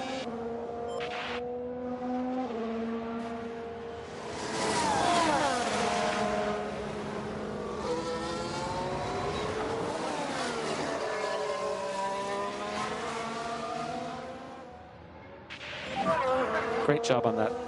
Yeah, even with lift and coast, Mick still gets the move done. He's turning into a real superstar. Is that a new race position for HAAS?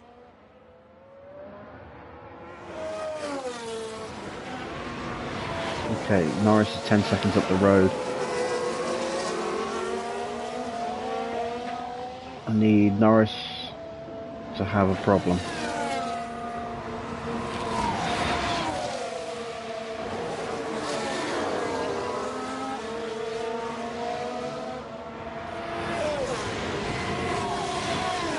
That's a good overtake from Alpine.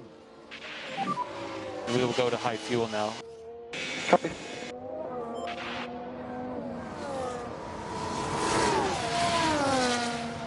Someone spun off. Is it Norris? I don't know. And yellow there, yellow. Copy. Here's Oh, the Joe. replay. Let's take another look. There we have Joe. What a spin! Joe's one of the cars I'm chasing.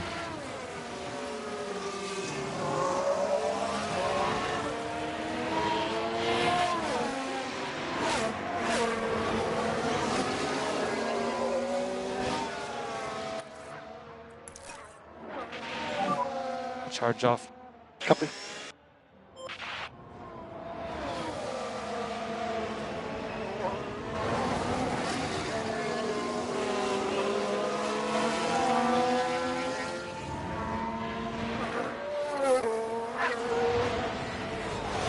Magnussen's about to get lapped, so I'm not worried about his fuel range being low.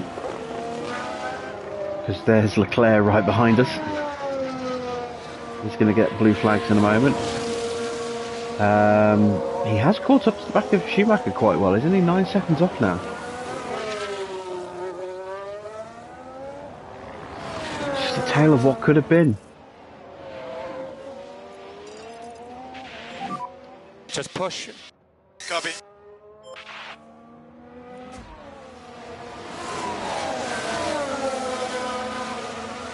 Ocon's trying to pull away from us.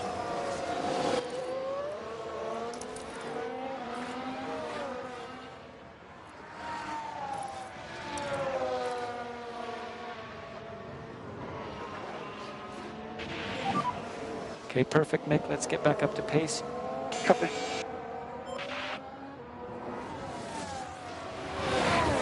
Can't let Ocon get away.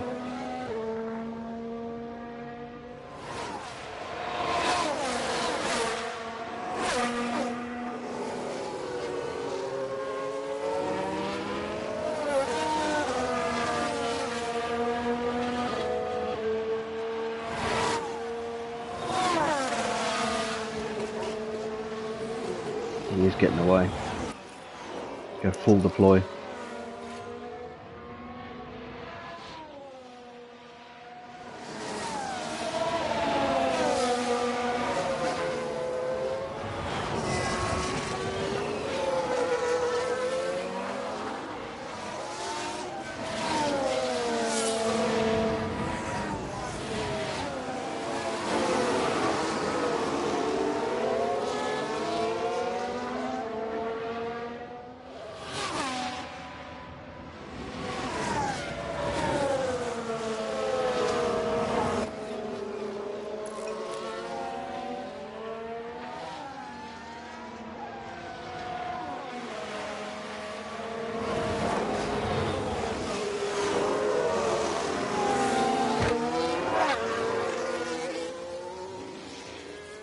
I don't think Ocon's catching Joe.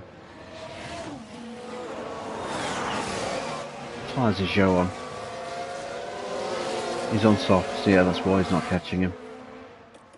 Norris is on mediums.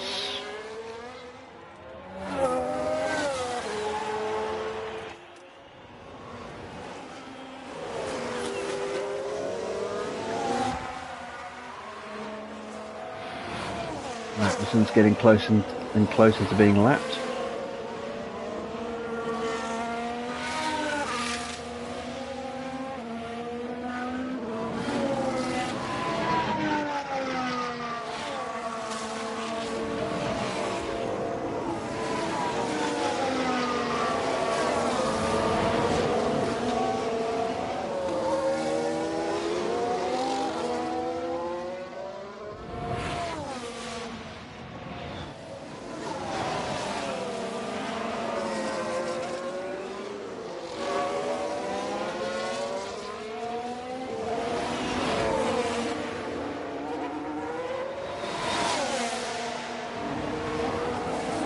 Okay, mix through.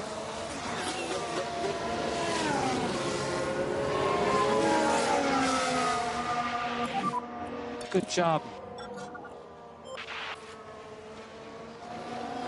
Can Nick put a dent into Joe? Not going to get Norris. Norris is gone.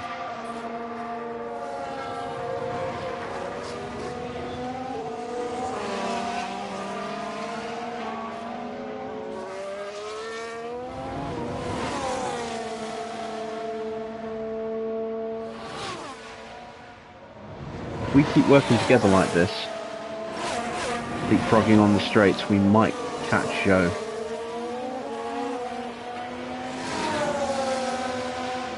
Alpine just advanced. As long as we don't hold each other up, that's the important thing.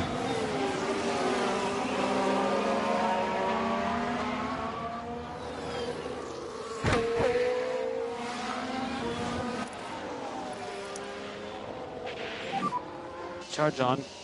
Copy. Let's get the battery ready for a lunge at the end. Dying laps.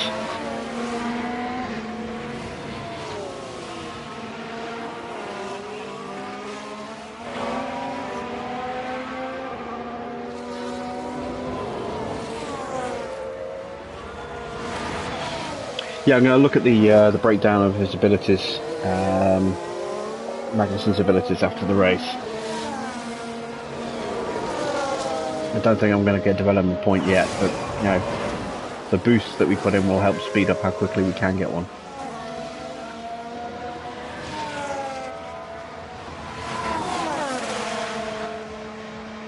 And we are gradually, just slowly, tenth by tenth, easing up on Ocon by the look of it.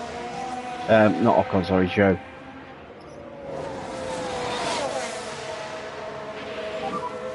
Okay, it'll be 6 laps to go, Mick. 6 laps.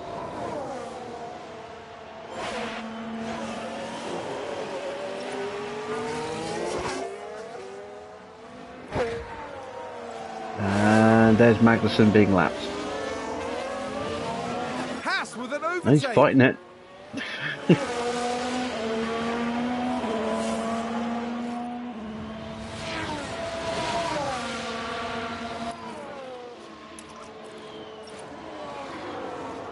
That's a good overtake from Alpine.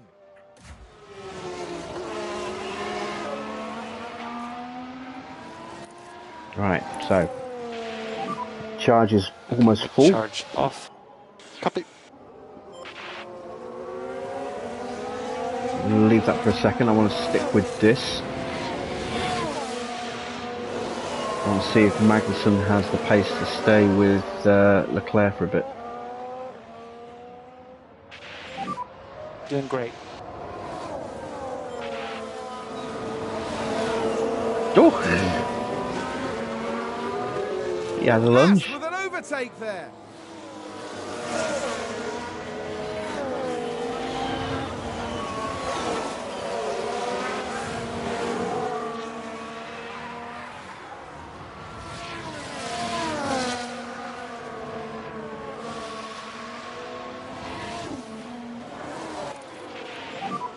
Five laps to go, 5 laps. Just keep pushing now. Copy that.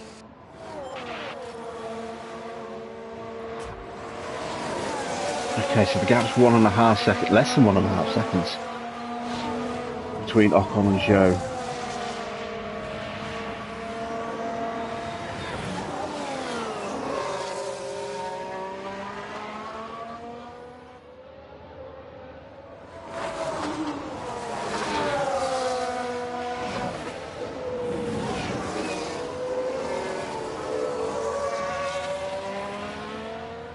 Oh, it's going to be a spicy finish.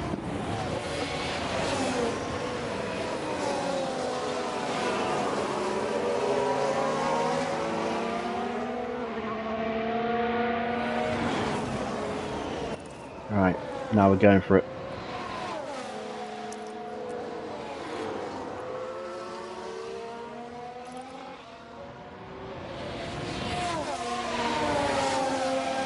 Just get onto the back of him. Yeah, good job.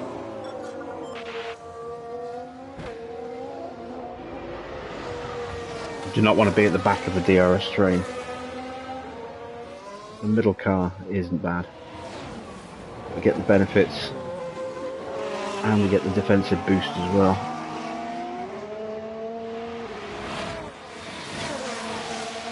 Right, so At the It's line, there'll be harvest. 4 laps to go. ease off the tyre wear a little bit. Okay, back off. Copy. Nearly ran into the back there. Charge on, charge on. That could have been bad.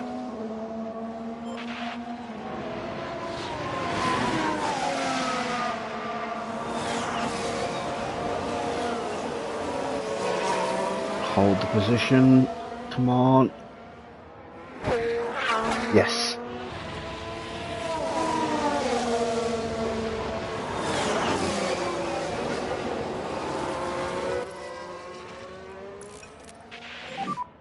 Charge off. Copy. He's going to do us up the inside.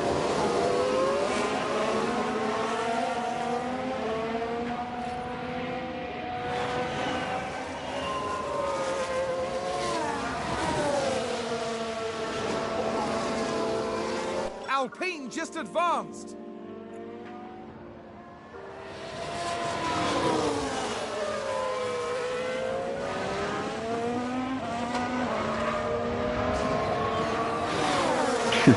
Maxon's giving it to Leclerc.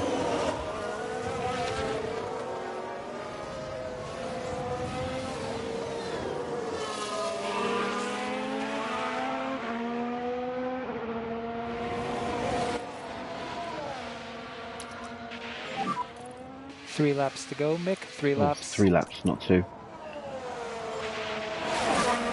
More. Lift and coast, please. Copy. That could have been bad. Hopefully that's not going to ruin our chance.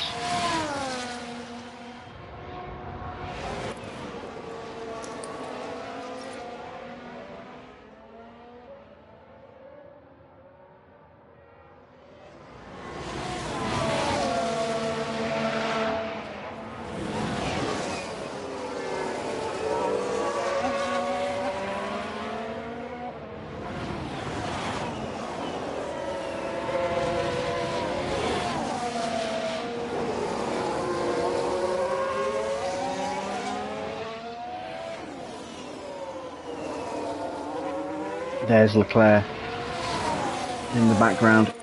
Do not want him to screw up our chance here.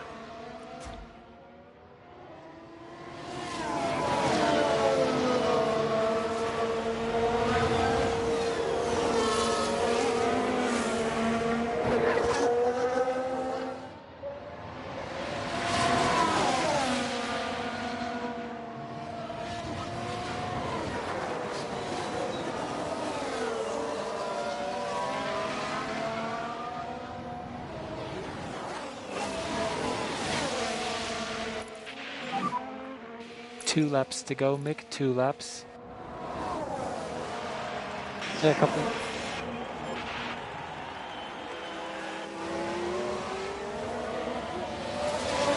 No, we didn't get either of them. Oh.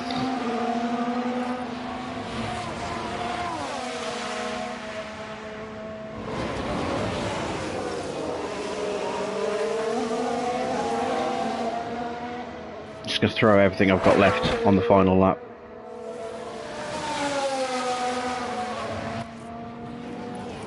Who's running wide there? Gasly's run Charge wide. on, That charge has on. no impact on me.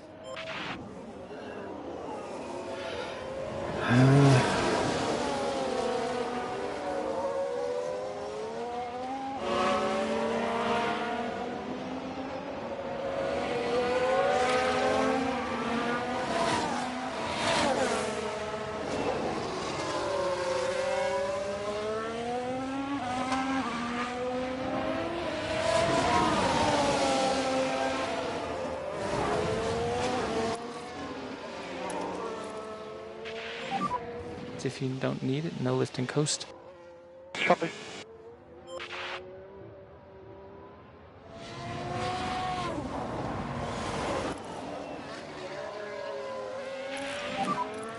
I have a lot of traction issues. Okay, understood, Mick. Pushed too hard with those tyres. Too Charge early. off. I've worn them out.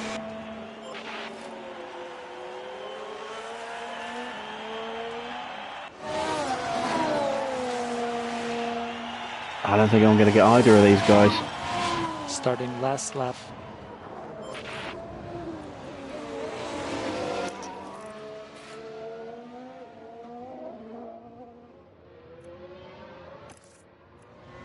Let's go with everything I've got left. Can push even more. Yeah, copy.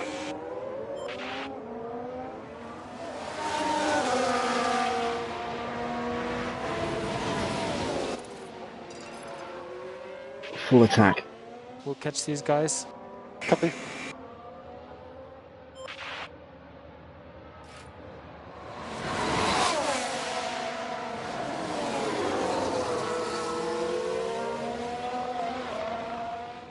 Oh, last lap drama.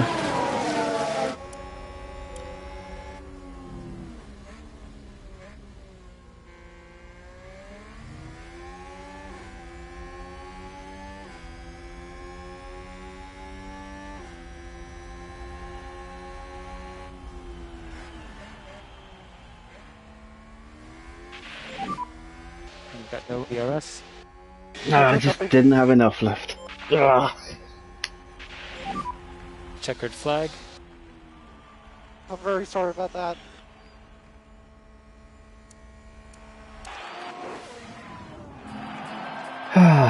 Unlucky, Mick. Unlucky. He's living Did yourself the dream. proud today. Exceptional work from Mick Schumacher. Kevin, we need to talk.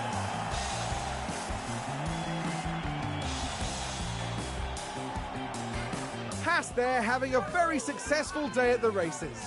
Not bad at all. The team in the pit will be happy with that. And as Well, this race one weekend half of the garage, comes to maybe. a close, the team is 8th in the constructor standings. The teams now look ahead to the next round, where they'll duel it out in the sand dunes of Saudi Arabia.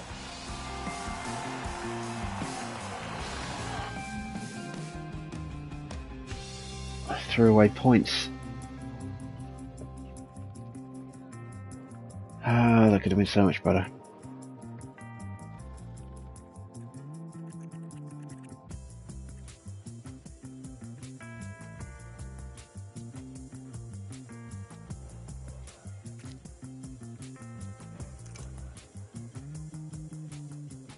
Okay.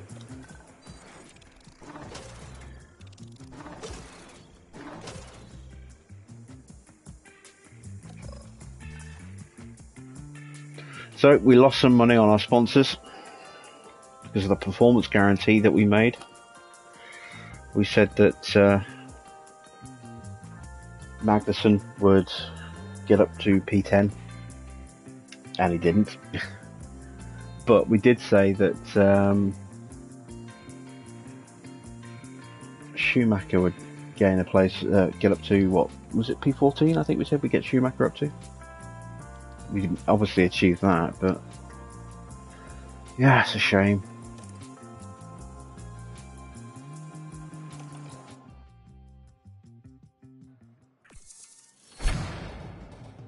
Right, so the team hub is built.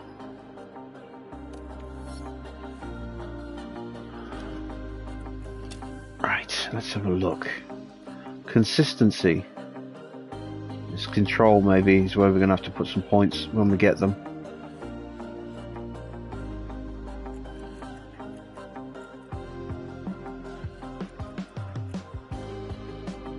Yeah, control, that's what we need to work on. Okay, Mick, how far away is he from another point? Not too far.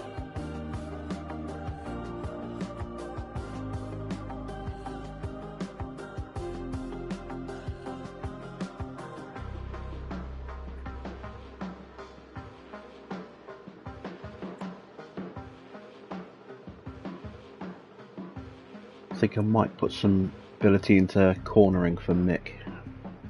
Or maybe...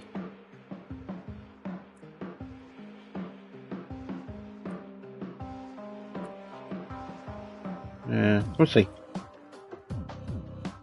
At least I know the car can get some points. Yeah, it's capable. Well, it's capable at the moment. Depends how quickly the rest of the field starts upgrading. Okay, on separate notes, high-speed cornering could be better compared to the rest of the grid, that's what I expected. Mixed defending could be improved, yeah, just looking at that. Board are disappointed, so am I. Magnussen cost us there.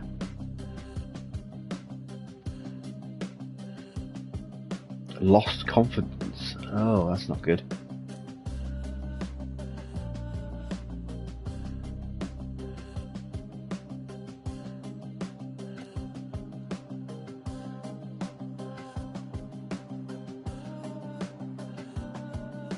Okay.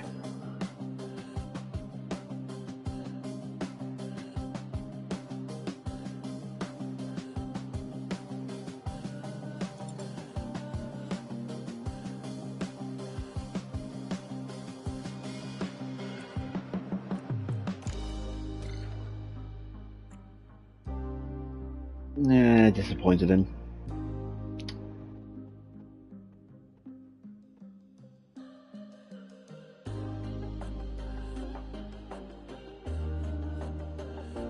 Okay. Let's take a quick look at the calendar.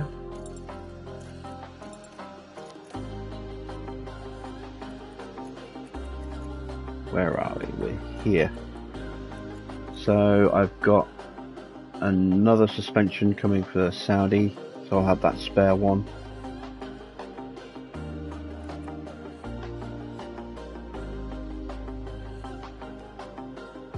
And then we've got to go through Australia, Imola, and Miami,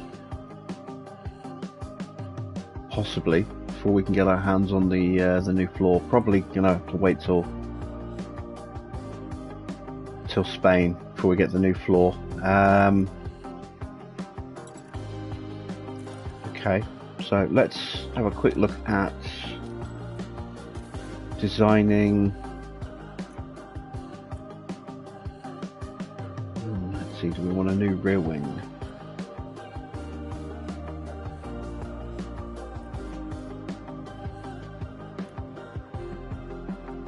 Gonna help on speed. I've just got a new suspension, so I don't really need to work on that. It's gonna work on engine cooling.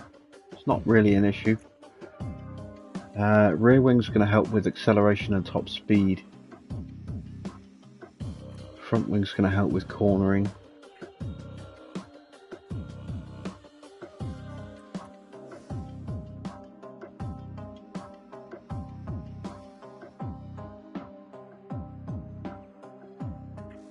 Working on a new front wing. It's going to be more flexible. So let's use up the last of our hours, because we're going to be into a reset period by the time that this wind tunnel, by the time this part is finished. So we'll just put the last 2.9 hours and the last 32 wind tunnel hours in. Okay, so that's going to give a nice little boost to our low, medium and high speed. Let's go for high speed performance.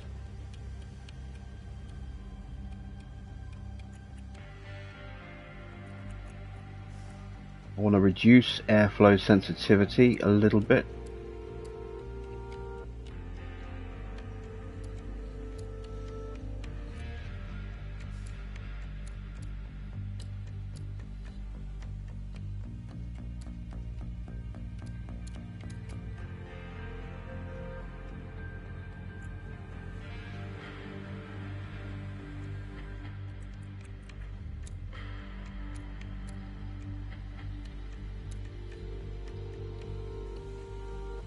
There we go.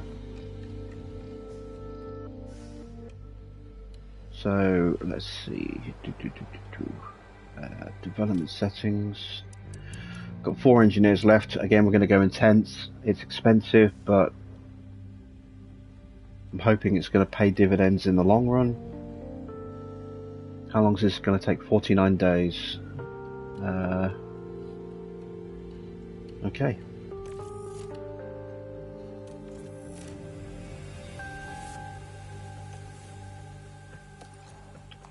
So, still got the suspension being finished off. That's my, I've got a spare one. That's my spare for the second car. Okay. These parts, 47, 49 days. So yeah, these are going to be unveiled on the car in Barcelona. They're not going to get there in time for Miami. So the car is static now, basically, until we hit Spain, which is race 6. So we've got Jeddah next, then Imola,